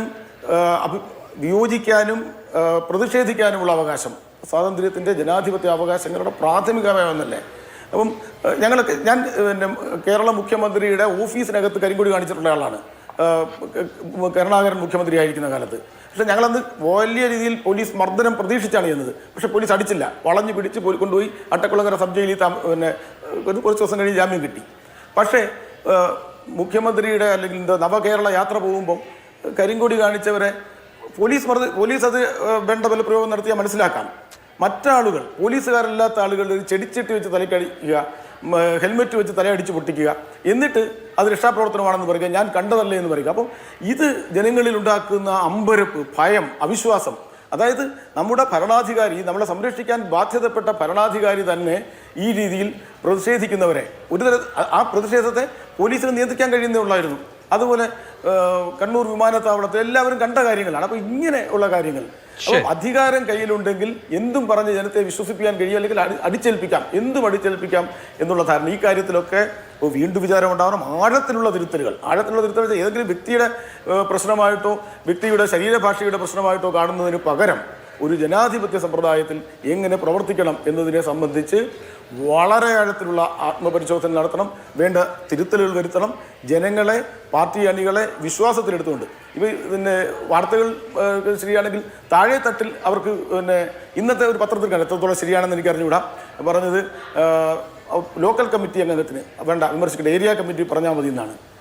അതായത് പാർട്ടി സെക്രട്ടറിയോ മുൻ മുഖ്യമന്ത്രിയോ വിമർശിക്കണമെങ്കിൽ അത് ഏരിയ കമ്മിറ്റിയിൽ വിമർശിക്കാം. അപ്പോൾ ഏരിയ കമ്മിറ്റി അംഗമല്ലാത്ത ആളുകൾ വിമർശിക്കും. അപ്പോൾ ഇതൊക്കെ തന്നെ, അതുവരെ എനിക്ക് സത്യത്തിൽ കമ്മ്യൂണിസ്റ്റ് പാർട്ടിയുടെ സംഘടനാ രീതികളിൽ തന്നെ കാലത്തിനനുസരിച്ചുള്ള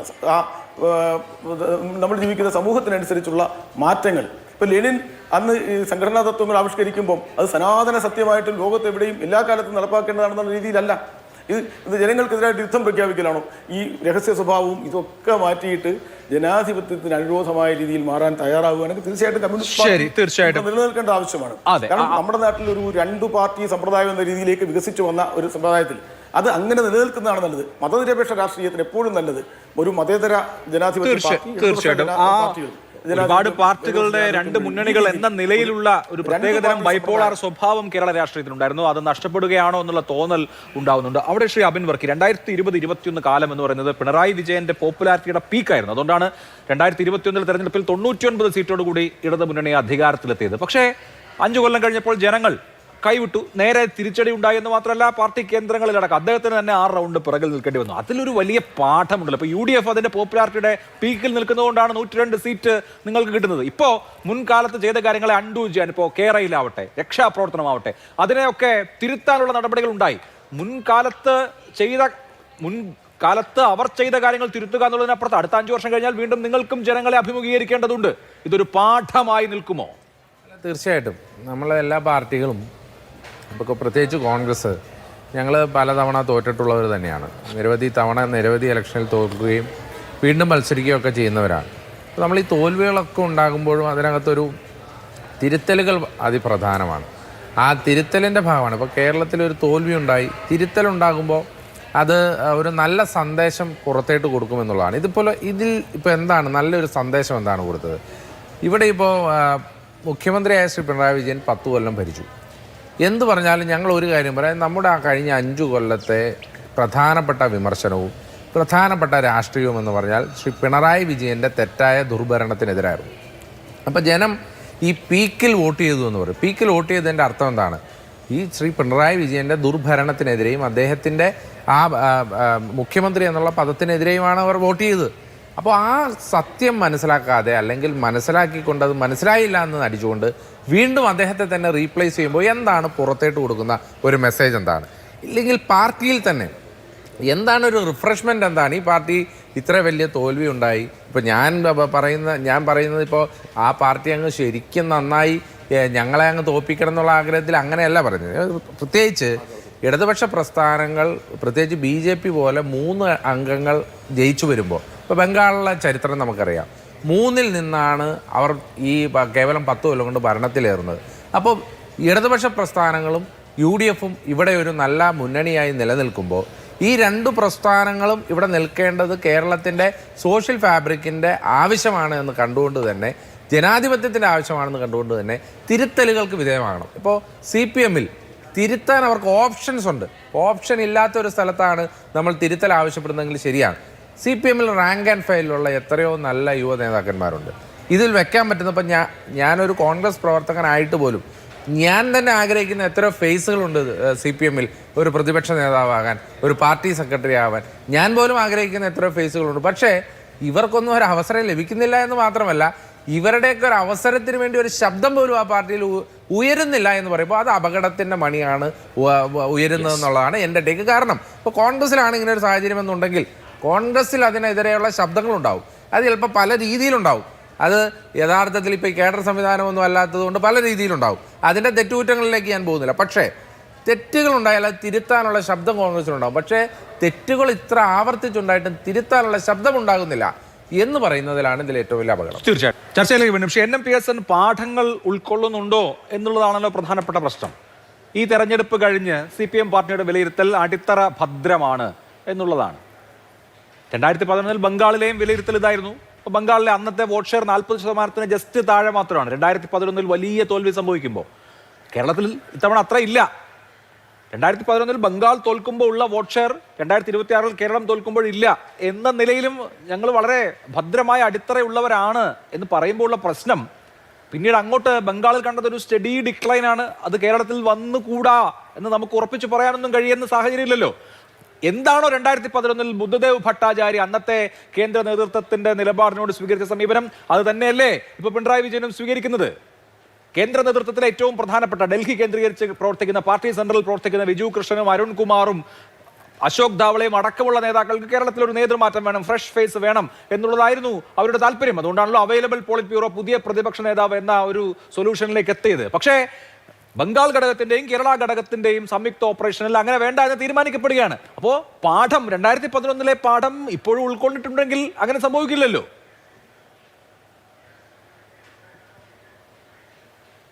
അല്ലെ, പാഠം എന്ന് പറഞ്ഞാൽ നോക്കൂ, വളരെ കാലങ്ങൾക്ക് മുമ്പ് മാവോ പറഞ്ഞ ഒരു പ്രധാനപ്പെട്ട വാചകം ഏത് കമ്മ്യൂണിസ്റ്റ് പാർട്ടിയെ സംബന്ധിച്ചിടത്തോളം പ്രസക്തമാണ്.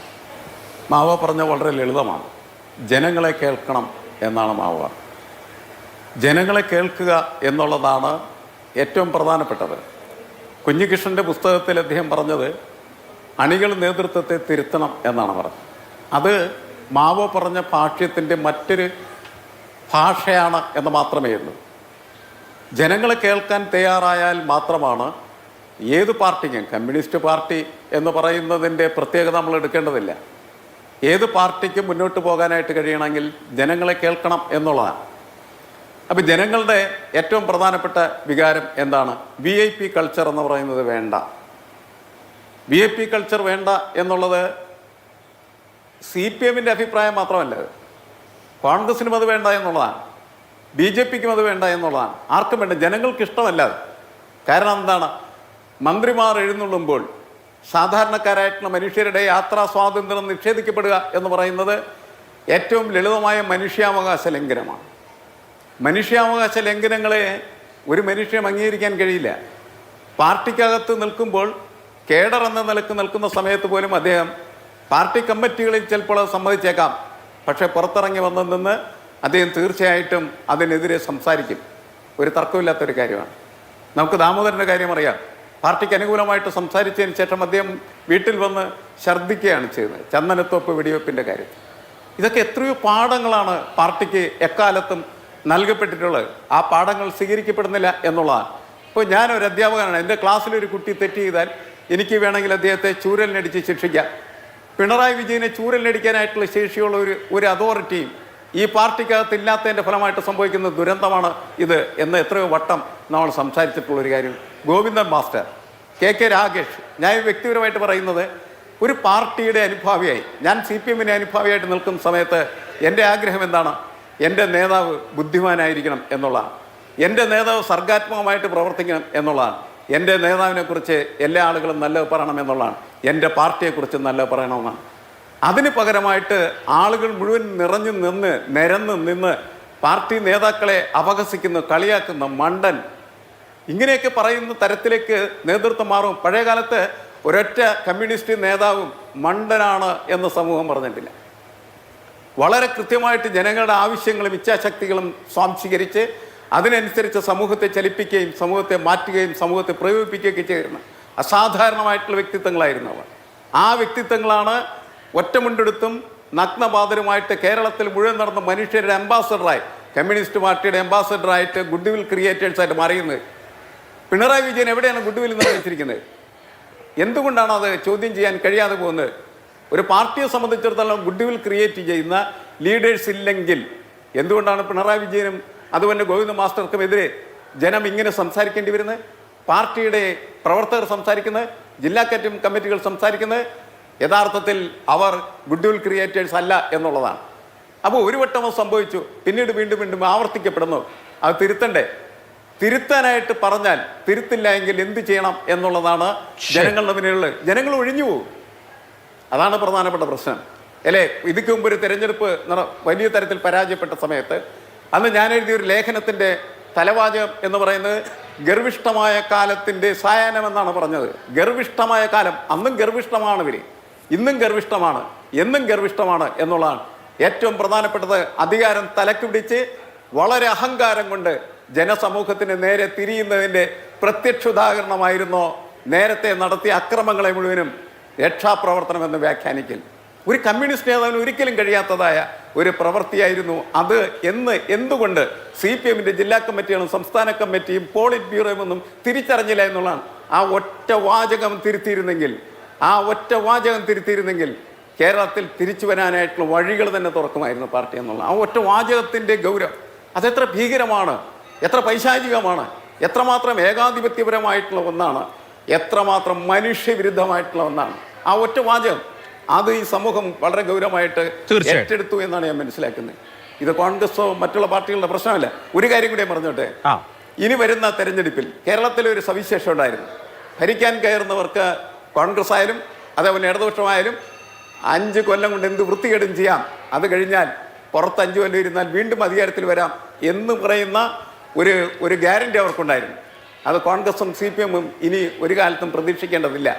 ഇവിടെ പ്രതിപക്ഷ നേതാവായിരിക്കുന്ന സമയത്ത് കൃത്യമായ പ്രതിപക്ഷത്തിൻ്റെ ജോലി നിർവഹിച്ചില്ലെങ്കിൽ മറ്റൊരു പ്രതിപക്ഷം ഇവിടെ മുന്നിലേക്ക് വരാൻ നിൽക്കുകയാണ് ചെയ്യുന്നത്. ഇത് CPM-നും അതുപോലെ കോൺഗ്രസിനും ഒരേപോലെ തന്നെ ബാധകമാണ്. നേരത്തെ 2 പേരേ ഉള്ളൂ, ഇപ്പോൾ കളിക്ക് 3 പേരാണുള്ളത്. നിങ്ങൾക്ക് യാതൊരു ഗ്യാരണ്ടി ഉണ്ടാവില്ല. അബിൻ ബർക്കിയോട് എനിക്ക് പറയാനുള്ളത് അത് തന്നെയാണ്. ഈ 5 വർഷക്കാലം നിങ്ങൾ ജനങ്ങളെ കേട്ട് ഭരിച്ചില്ല എന്ന് പറഞ്ഞാൽ അടുത്ത 5 വർഷം നിങ്ങൾ പുറത്തിരുന്നതിന് ശേഷം പിന്നീട് വരുന്ന 5 വർഷം നിങ്ങൾക്ക് അധികാരത്തിലേക്ക് വരാൻ കഴിയും എന്ന് പറയുന്ന ഒരു സുരക്ഷിത ബോധം ഒരു കാലത്തും ഉണ്ടാകാൻ പറ്റില്ല. CPM അതാണ് കരുതേണ്ടത്. CPM ഇപ്പോൾ കരുതുന്നത് ഇപ്പോൾ തോറ്റു, 5 കൊല്ലം കഴിയുമ്പോൾ തിരിച്ചു വരും. അവർ തിരിച്ചു വരണോ യാതൊരു നിർബന്ധവുമില്ല. അത്തരത്തിൽ നമ്മുടെ രാഷ്ട്രീയ സമവാക്യങ്ങൾ മാറിക്കഴിഞ്ഞിട്ടുണ്ട്. വളരെ പറയുന്നത് ഒരേപോലെ കോമ്പറ്റീറ്റീവായി പ്രവർത്തിക്കാൻ തീർച്ചയായിട്ടും വളരെ വളരെ വളരെ വളരെ പ്രസക്തമായ കാര്യമാണ്. പണ്ട് തമാശയ്ക്കോ അല്ലെങ്കിൽ സറ്റേറിക്കലായോ പറയുമായിരുന്നു ഒരു കാലിലെ മന്ത് മറ്റേ കാലിലേക്ക് മാറ്റുന്ന ഏർപ്പാടാണ് ഓരോ 5 വർഷവും നടക്കുന്നത് എന്ന്. അതിനൊക്കെയുള്ള കാലം കഴിഞ്ഞിരിക്കുന്നു. ആ നിലയ്ക്കൊന്നും അല്ല ഇപ്പോൾ, ആ നിലയ്ക്കുള്ള ഒരു ബൈപ്പോളാർ സംവിധാനം അല്ല കേരള രാഷ്ട്രീയം ഇപ്പോൾ എന്നുള്ളത് കൂടി ഒരു വളരെ പ്രധാനപ്പെട്ട കാര്യമാണ്. അവിടെ നോക്കൂ, എന്തുകൊണ്ട് CPM ശ്രീ രാജേഷ് ആ ആഴങ്ങളിലേക്ക് പോകുന്നില്ല എന്ന പ്രശ്നമുണ്ട്. പിണറായി വിജയൻ എന്നൊരു വ്യക്തിയിൽ എല്ലാ പ്രശ്നങ്ങളും ചാരുക എന്നുള്ളതല്ല ഇതിൻ്റെ അർത്ഥം. എനിക്ക് തന്നെ പല ഇടതുപക്ഷ നേതാക്കളും അയച്ചെന്നൊരു വീഡിയോ ഉണ്ട്. അത് തമിഴ്നാട് മുഖ്യമന്ത്രി സ്റ്റാലിൻ്റെ വീഡിയോ ആണ്. അവിടെയും പരാജയം സംഭവിച്ചു. പരാജയപ്പെട്ട മുഖ്യമന്ത്രിയാണ് സ്റ്റാലിൻ. അദ്ദേഹം പിന്നെ പാർലമെന്ററി പാർട്ടിയെ നയിക്കുന്ന പ്രശ്നം അവിടെയില്ല, കാരണം അദ്ദേഹവും പരാജയപ്പെട്ടു. പക്ഷെ അദ്ദേഹത്തിൻ്റെ അണികളോടും നേതാക്കളോടും പ്രവർത്തകരോടും സാധാരണ മനുഷ്യരോടും ഒക്കെ പറഞ്ഞിട്ടുള്ള ഒരു വീഡിയോ ഉണ്ട്. പറയുന്നത് ഉടൻപിറപ്പുകളെ ഇനി നിങ്ങൾ പറയൂ, ഞാൻ കേൾക്കാം എന്നുള്ളതാണ്. ഒരു വെബ്സൈറ്റ് തുടങ്ങിയിരിക്കും, ജനങ്ങൾ പറയുന്ന കാര്യങ്ങൾ കേൾക്കാൻ. അവരുടെ കുഴപ്പം കൊണ്ട് ഇവരുടെ കുഴപ്പം കൊണ്ടൊന്നും പറയണ്ട എന്ന് അദ്ദേഹം പറഞ്ഞുകൊണ്ട് ജനങ്ങളെ കേൾക്കാൻ തീരുമാനിക്കുകയാണ്. ഒരു മുൻവിധിയുമില്ലാതെ ഞാൻ നിങ്ങളെ കേൾക്കാം, തിരുത്താം എന്ന് തോറ്റുപോയ ഒരു നായകൻ ജനങ്ങളോട് പറയുന്നത് നമ്മൾ തൊട്ടപ്പുറത്തെ സംസ്ഥാനത്ത് കണ്ടു. ഇവിടെ പക്ഷേ ഇപ്പോഴും ഞങ്ങൾക്കല്ല ജനങ്ങൾക്കാണ് പിഴച്ചത് എന്ന മട്ടിൽ, ജനങ്ങൾ അലസമായി വോട്ട് ചെയ്തുകൊണ്ടല്ലേ ഞങ്ങൾക്ക് ഈ ഗതി വന്നത്, ഞങ്ങളെ ഇത്രയും കാര്യങ്ങൾ ചെയ്താൽ ഞങ്ങളെയൊക്കെ തോൽപ്പിക്കാൻ പാടുണ്ടായിരുന്നു എന്ന മട്ടിലാണ് ഇപ്പോഴും ഇവിടെ കാര്യങ്ങൾ. അങ്ങനെ ആണ് കാര്യങ്ങൾ എന്ന് ഞാൻ ഏതായാലും വിചാരിക്കുന്നില്ല. അങ്ങനെ വിചാരിക്കുകയും അതിനനുസരിച്ച് പ്രവർത്തിക്കുകയും ചെയ്യുന്ന ഒരു പാർട്ടിയല്ല കമ്മ്യൂണിസ്റ്റ് പാർട്ടി എന്ന് പറയുന്നത്. അപ്പോൾ ഇതിനകത്ത് ഈ ചർച്ചയുടെ ഒരു ഉന്നം എന്ന് പറയുന്നത് ഇപ്പം പിണറായി വിജയൻ പിന്നെ പ്രതിപക്ഷ നേതാവായി വന്നതിനെ സംബന്ധിച്ചാണ്. ഇതിനു മുമ്പ് ഇടതുപക്ഷം പരാജയപ്പെട്ടതിന് ആ സമയത്ത് അതിൻ്റെ ഒരു സമീപ ദിവസങ്ങളിൽ ഉള്ള ഒരു ചർച്ച എന്താണെന്ന് ചോദിച്ചു കഴിഞ്ഞാൽ, പിണറായി വിജയൻ പ്രതിപക്ഷ നേതാവായി വരുമോ, അദ്ദേഹം ആ സ്ഥാനം അലങ്കരിക്കുവാൻ വരുമോ എന്നായിരുന്നു. മാധ്യമങ്ങളടക്കമുള്ള ആളുകൾ, നമ്മൾ പല ആളുകളും ചർച്ചയാണ് അദ്ദേഹം അതിന് തയ്യാറാകുമോ, ഒരു മുഖ്യമന്ത്രി എന്നുള്ള നിലയിൽ 10 വർഷം ഭരിച്ചതിന് ശേഷം ഒരു പ്രതിപക്ഷ നേതാവായി അദ്ദേഹം വരുമോ എന്നുള്ളതായിരുന്നു ചർച്ച. ഇപ്പോൾ അദ്ദേഹം പ്രതിപക്ഷ നേതാവായി വന്നു. ആരായിരിക്കണം പ്രതിപക്ഷ നേതാവ് എന്നതിനെ സംബന്ധിച്ച് LDFും ആ നേതാവ് അടക്കമുള്ള ആളുകളുടെ പാർട്ടിയുമാണ് തീരുമാനിക്കുന്നത്. നമ്മളിവിടെ ഈ പുറത്തിരുന്ന് കുറേ നരേഷൻ ഉണ്ടാക്കുക, ചർച്ച ചെയ്യുക എന്നതിനപ്പുറത്തേക്ക് റിയാലിറ്റി എന്ന് പറയുന്നത് പ്രത്യേകതരം പാർട്ടിയാണ്. ഇതൊരു വല്ലാത്ത പാർട്ടിയാണ്. ഈ പാർട്ടിയെ കുറിച്ച് നിങ്ങൾക്കൊരു ചുക്കും അറിയില്ല എന്നൊക്കെ ആരോടായി പറഞ്ഞത്? ജനങ്ങളോടാണ് പറയുന്നത്. ജനങ്ങളോടല്ല പറയുന്നത്. പണ്ട് ഇപ്പോ നേരത്തെ ലേഖനത്തിന്റെ കാര്യം പിയേഴ്സൺ മാഷ് പറഞ്ഞില്ലേ, MM വിജയൻ അന്നൊരു ലേഖനം എഴുതിയിരുന്നു, അതുപോലെ മാതൃഭൂമി ആഴ്ചപ്പതിപ്പിൽ പാർട്ടി ഉണ്ടാവും പക്ഷേ പിറകിൽ ജനങ്ങൾ ഉണ്ടാവില്ല എന്ന്. അല്ല, MM വിജയൻ മാഷൊക്കെ അതൊക്കെ എഴുതിയതിന് ശേഷം എത്രയോ കാലം പാർട്ടി ഇപ്പോഴും നിലനിൽക്കുകയല്ലേ. ഒരു തെരഞ്ഞെടുപ്പിൽ പരാജയപ്പെട്ടതിന്റെ പേരിൽ നിങ്ങളൊക്കെ ഇങ്ങനെ ആഹ്ലാദിക്കുകയും ഇതിനെയൊക്കെ നന്നാക്കി എടുത്തു കളയുമെന്ന് പറഞ്ഞുകൊണ്ട് അല്ല, സംഗതി മനസ്സിലാകുന്നുണ്ട്. സംഗതി എത്രയോ കാലമായി നമുക്കെല്ലാം മനസ്സിലാകുന്ന കാര്യമാണ്. അപ്പം ജനങ്ങളുടെമായി ബന്ധപ്പെട്ടിട്ട് നിൽക്കുന്ന ജീവനുള്ള ഒരു പാർട്ടിയാണിത്. എന്താ സംശയിക്കുന്നത്? അടിത്തട്ട് മനുഷ്യരോടൊപ്പം തന്നെയാണ് ഈ പാർട്ടി ഉള്ളത്. കേരളത്തിലെ മറ്റേത് പാർട്ടിയേക്കാൾ ഇപ്പോഴും അങ്ങനെ തന്നെയാണ്. എന്താ സംശയമുള്ളത്? അതിൻ്റെ വർഗ്ഗ താല്പര്യം എവിടെയാണുള്ളത്? അടിത്തട്ട് മനുഷ്യരോടൊപ്പമാണ്. ഒരു സംശയവും നിങ്ങൾക്ക് വേണ്ട. അപ്പം നിങ്ങളെ സംബന്ധിച്ചിടത്തോളം പിണറായി വിജയൻ പ്രതിപക്ഷ നേതാവായാലും പ്രശ്നമാണ്, പ്രതിപക്ഷ നേതാവായില്ലെങ്കിലും പ്രശ്നമാണ്. പക്ഷേ ഞാൻ പറഞ്ഞില്ലേ, ഒരു വളരെ ക്രിയാത്മകമായിട്ടുള്ള, വളരെ കൃത്യമായിട്ടുള്ള ഒരു പ്രതിപക്ഷമായി തന്നെ ഈ ഇടതുപക്ഷം പ്രവർത്തിക്കുമെന്നുള്ള കാര്യത്തിൽ യാതൊരു സംശയവുമില്ല. പക്ഷേ അത് നമ്മൾ ഇനി വരുന്ന കാലങ്ങളിൽ നമ്മൾ കാണും. ഈ 5 വർഷത്തിനുള്ളിൽ ഉള്ള ഓരോ കാര്യങ്ങളിലും നമ്മൾ കാണും. വളരെ കൃത്യമായിട്ടുള്ള ക്രിയാത്മകമായ ഇടപെടൽ നടത്തി ഒരു പ്രതിപക്ഷം എന്നുള്ള നിലയിൽ വളരെ കൃത്യമായ ഇടപെടലുകൾ നമ്മൾ നടത്തും. ഒരു സംശയവും വേണ്ട കാര്യത്തിൽ. പക്ഷേ നിങ്ങൾക്ക് ഇപ്പോൾ പിണറായി വിജയൻ പ്രതിപക്ഷ നേതാവായി വന്നത് പ്രശ്നം. ഇതിനു മുമ്പ് നിങ്ങൾ അങ്ങനെ ആയിരുന്നില്ലല്ലോ ചർച്ച ചെയ്തത്. അപ്പം ഇങ്ങനെയല്ല നമ്മൾ യഥാർത്ഥത്തിൽ ഇതല്ല നമ്മൾ യഥാർത്ഥത്തിൽ ചർച്ച ചെയ്യേണ്ടത്. ഇവിടെ ചർച്ച ചെയ്യേണ്ടത് പിയേഴ്സൺ മാഷ് പറഞ്ഞാൽ ഒരു കാര്യമുണ്ട്, പക്ഷേ അതിനകത്ത് ചില വിഷയങ്ങളും ഉണ്ട്. അതും കൂടെ പറഞ്ഞു തരാം. അതിൻ്റെ അകത്ത് ഇനി വരുന്നത്, ഇപ്പം അദ്ദേഹം പറഞ്ഞതിൽ അതിൻ്റെ വിവക്ഷ എന്താണെന്ന് വെച്ച് കഴിഞ്ഞാൽ, ഇനി വരുന്ന തെരഞ്ഞെടുപ്പുകളിൽ BJP അടക്കമുള്ള മറ്റ് ചില കക്ഷികൾ, വർഗീയത ഉന്നം വെച്ചുകൊണ്ടുള്ള പല ശക്തികളും മുന്നോട്ട് വരാനുള്ള ഒരു സാധ്യത എന്നുള്ള നിലയിലേക്ക് കേരളത്തിൻ്റെ ഒരു സാമൂഹ്യ ചിത്രം ഇവിടെ വ്യക്തമായി വരുന്നുണ്ട്. അത് അങ്ങനെ തെളിഞ്ഞു വന്നിട്ടൊന്നുമില്ല. പക്ഷേ അതിനുള്ളൊരു സാധ്യത ഇപ്പോൾ UDFൻ്റെ ഒരു ഗവൺമെൻറ് വരുന്നതിൻ്റെ ഒരു പശ്ചാത്തലത്തിൽ അങ്ങനെയും കൂടി ചിന്തിക്കേണ്ടതുണ്ട്. അപ്പോൾ അതിനെയും പ്രതിരോധിക്കേണ്ട ബാധ്യത ഇടതുപക്ഷത്തിനുണ്ട്. ആ തിരിച്ചറിവും ഇടതുപക്ഷത്തിനുണ്ട്, CPIM-നുണ്ട് പ്രത്യേകിച്ച്. എന്താ സംശയിക്കുന്ന ആ കാര്യത്തിൽ? അത്തരത്തിലുള്ള വർഗീയ ശക്തികളുടെ, പ്രത്യേകിച്ച് BJP പോലെ RSS പോലുള്ള വർഗീയ ശക്തികളുടെ സൂക്ഷ്മമായിട്ടുള്ള ഒരു കാര്യം. അപ്പോൾ അതാണ് പിയേഴ്സൺ മാഷ് സൂചിപ്പിച്ച ഒരു കാര്യം, അബിൻ വർക്കി അടക്കമുള്ള ബഹുമാനപ്പെട്ട MLA-യോട് അടക്കം സൂചിപ്പിച്ച ഒരു കാര്യം അത് തന്നെയാണ്, ഒരു സംശയമില്ല കാര്യത്തിൽ. അപ്പം ആ ഒരു ശക്തിയെ എങ്ങനെയാണ് കൈകാര്യം ചെയ്യുന്നത്? ഇപ്പം തന്നെ 3 സീറ്റ് അവർക്ക് ലഭിച്ചിരിക്കുകയാണ്. ഈ 3 സീറ്റ് ലഭിച്ചതിൽ നിന്ന് തന്നെ നമുക്ക് മനസ്സിലാക്കാം എത്ര ഇഞ്ചോടിഞ്ച് പോരാട്ടം, നല്ല പോർ പൊരുതിയതിന് ശേഷമാണ് ഇടതുപക്ഷം 2ാം സ്ഥാനത്തല്ലേ. നല്ല പോർ പൊരുതിയിട്ടാണ് പിന്നെ കോൺഗ്രസ് അവിടെ 3ാം സ്ഥാനത്തേക്ക് പോയി. എന്തുകൊണ്ടാണ്? അപ്പോൾ അത്ര കൃത്യമായിട്ടുള്ള വലിയ തരത്തിലുള്ള കോൺഗ്രസിൻ്റെ അടക്കം UDF-ന്റെ അടക്കമുള്ള ആളുകളുടെ വോട്ട് ഷെയർ BJP-ലേക്ക് NDA-ക്ക് പോയതിന്റെ ഒരു കാര്യങ്ങൾ കൂടിയുണ്ട് അതിൻ്റെ. വളരെ അനായാസമായ അരിത്തമെറ്റിക്കിൽ നിൽക്കില്ല. 2016-ൽ കിട്ടിയ LDF-ന് ചാത്തന്നൂരിൽ കിട്ടിയ 2016-ലെ വോട്ട് എത്ര, 2026-ൽ കിട്ടിയ വോട്ട് എത്ര എന്നൊന്ന് കമ്പയർ ചെയ്ത് നോക്ക്. 10 കൊല്ലം കൊണ്ട് എത്ര വോട്ട് കുറഞ്ഞു നോക്കുക. ഒരു പക്ഷത്ത് നല്ല വോട്ട് ഒഴുകുന്നത് അതൊരു സൊസൈറ്റൽ ചേഞ്ച് ആണ്, അത് സംഭവിക്കുന്നുണ്ട്. അതുകൊണ്ട് അവരുടെ വോട്ടല്ല മറ്റൊരു എന്ന സിമ്പിൾ ആയിട്ടുള്ള ലോജിക് അവിടെ അപ്ലൈ ചെയ്യരുത്. അങ്ങനെയല്ല സംഭവിച്ചിട്ടുള്ളത്. അഭിലാഷ്, അങ്ങനെ ഉള്ള കാര്യമല്ല പറഞ്ഞത്. പക്ഷേ ഇതിനകത്ത് വസ്തുതകളുണ്ടെന്നാണ് ഞാൻ പറഞ്ഞത്. വളരെ സൂക്ഷ്മമായി നമ്മൾ ഒരു സെക്യുലർ പാർട്ടികളെല്ലാം തന്നെ, ജനാധിപത്യത്തിലും മതനിരപേക്ഷതയിലും വിശ്വസിക്കുന്ന സെക്യുലർ പാർട്ടികളെല്ലാം തന്നെ വളരെ സൂക്ഷ്മമായി മനസ്സിലാക്കേണ്ട ഒരു കാര്യമുണ്ട്. ജാതി മത സമുദായ ശക്തികൾ പലതരത്തിൽ അത് ഉയർന്നു വരാൻ തുടങ്ങി. കാരണം എന്താണ്? വലതുപക്ഷം ഭരിക്കുന്ന അതിൻ്റെ വർഗ്ഗ താല്പര്യങ്ങളുണ്ട്. ആ വർഗ്ഗ താല്പര്യത്തിനനുസരിച്ചുള്ള മത സാമുദായിക ശക്തികളുടെ ഒരു പ്രീണനത്തിൻ്റെ ഒരു വിഷയമുണ്ട്. അങ്ങനെ പല കാര്യങ്ങൾ, വർഗീയമായിട്ടുള്ള ചില കാര്യങ്ങളുണ്ട്. ഇതൊക്കെ ഉണ്ടെന്നേ. അപ്പോൾ ഇതിനെല്ലാം നേരിടേണ്ടതായിട്ടുള്ള ഒരു ക്രിയാത്മക പ്രതിപക്ഷം എന്ന നിലയിൽ ഇടതുപക്ഷം ഉണ്ട് ഇവിടെ. ശരി, ക്രിയാത്മക പ്രതിപക്ഷം അങ്ങനെ ക്രിയാത്മക പ്രതിപക്ഷമാവാൻ കഴിയും. ഇപ്പൊ പിണറായി വിജയനെ സംബന്ധിച്ച് ഏജ് ഒരു പ്രശ്നമാണെന്ന് ചോദിച്ചാൽ VS അച്യുതാനന്ദൻ 87-ാമത്തെ വയസ്സിൽ പ്രതിപക്ഷ നേതാവായിട്ടുണ്ട്. 87-ാമത്തെ വയസ്സ് തൊട്ട് 92-ാമത്തെ വയസ്സ് വരെ VS അച്യുതാനന്ദൻ പ്രതിപക്ഷ നേതാവായിട്ടുണ്ട്. അതിനേക്കാളും കുറഞ്ഞ പ്രായമാണ്. പിണറായി വിജയൻ 80 പിന്നിട്ട നേതാവാണ് എങ്കിലും VS വളരെ ചടുലമായ പ്രതിപക്ഷ പ്രവർത്തനം ഉമ്മൻചാണ്ടി സർക്കാരിന്റെ കാലത്ത് നടത്തിയിട്ടുണ്ട്. VS-ന്റെ പ്രസംഗത്തിന്റെ എനർജി എനിക്ക് തോന്നുന്നു നിയമസഭയിൽ മറ്റ് 139 ആളുകൾക്ക് ഉണ്ടായിരുന്നില്ല എന്നുള്ള ചരിത്രമാണ്. VS ആവാൻ പിണറായിക്ക് പറ്റുമോ? പിണറായിയെ നമ്മൾ ഇതുവരെയും ഒരു പ്രതിപക്ഷ നേതാവായി കണ്ടിട്ടില്ല ചരിത്രത്തിൽ. പിണറായി വിജയൻ പ്രതിപക്ഷ നേതാവ് എന്നുള്ള നിലയിൽ ടെസ്റ്റ് ചെയ്യപ്പെട്ടിട്ടില്ല.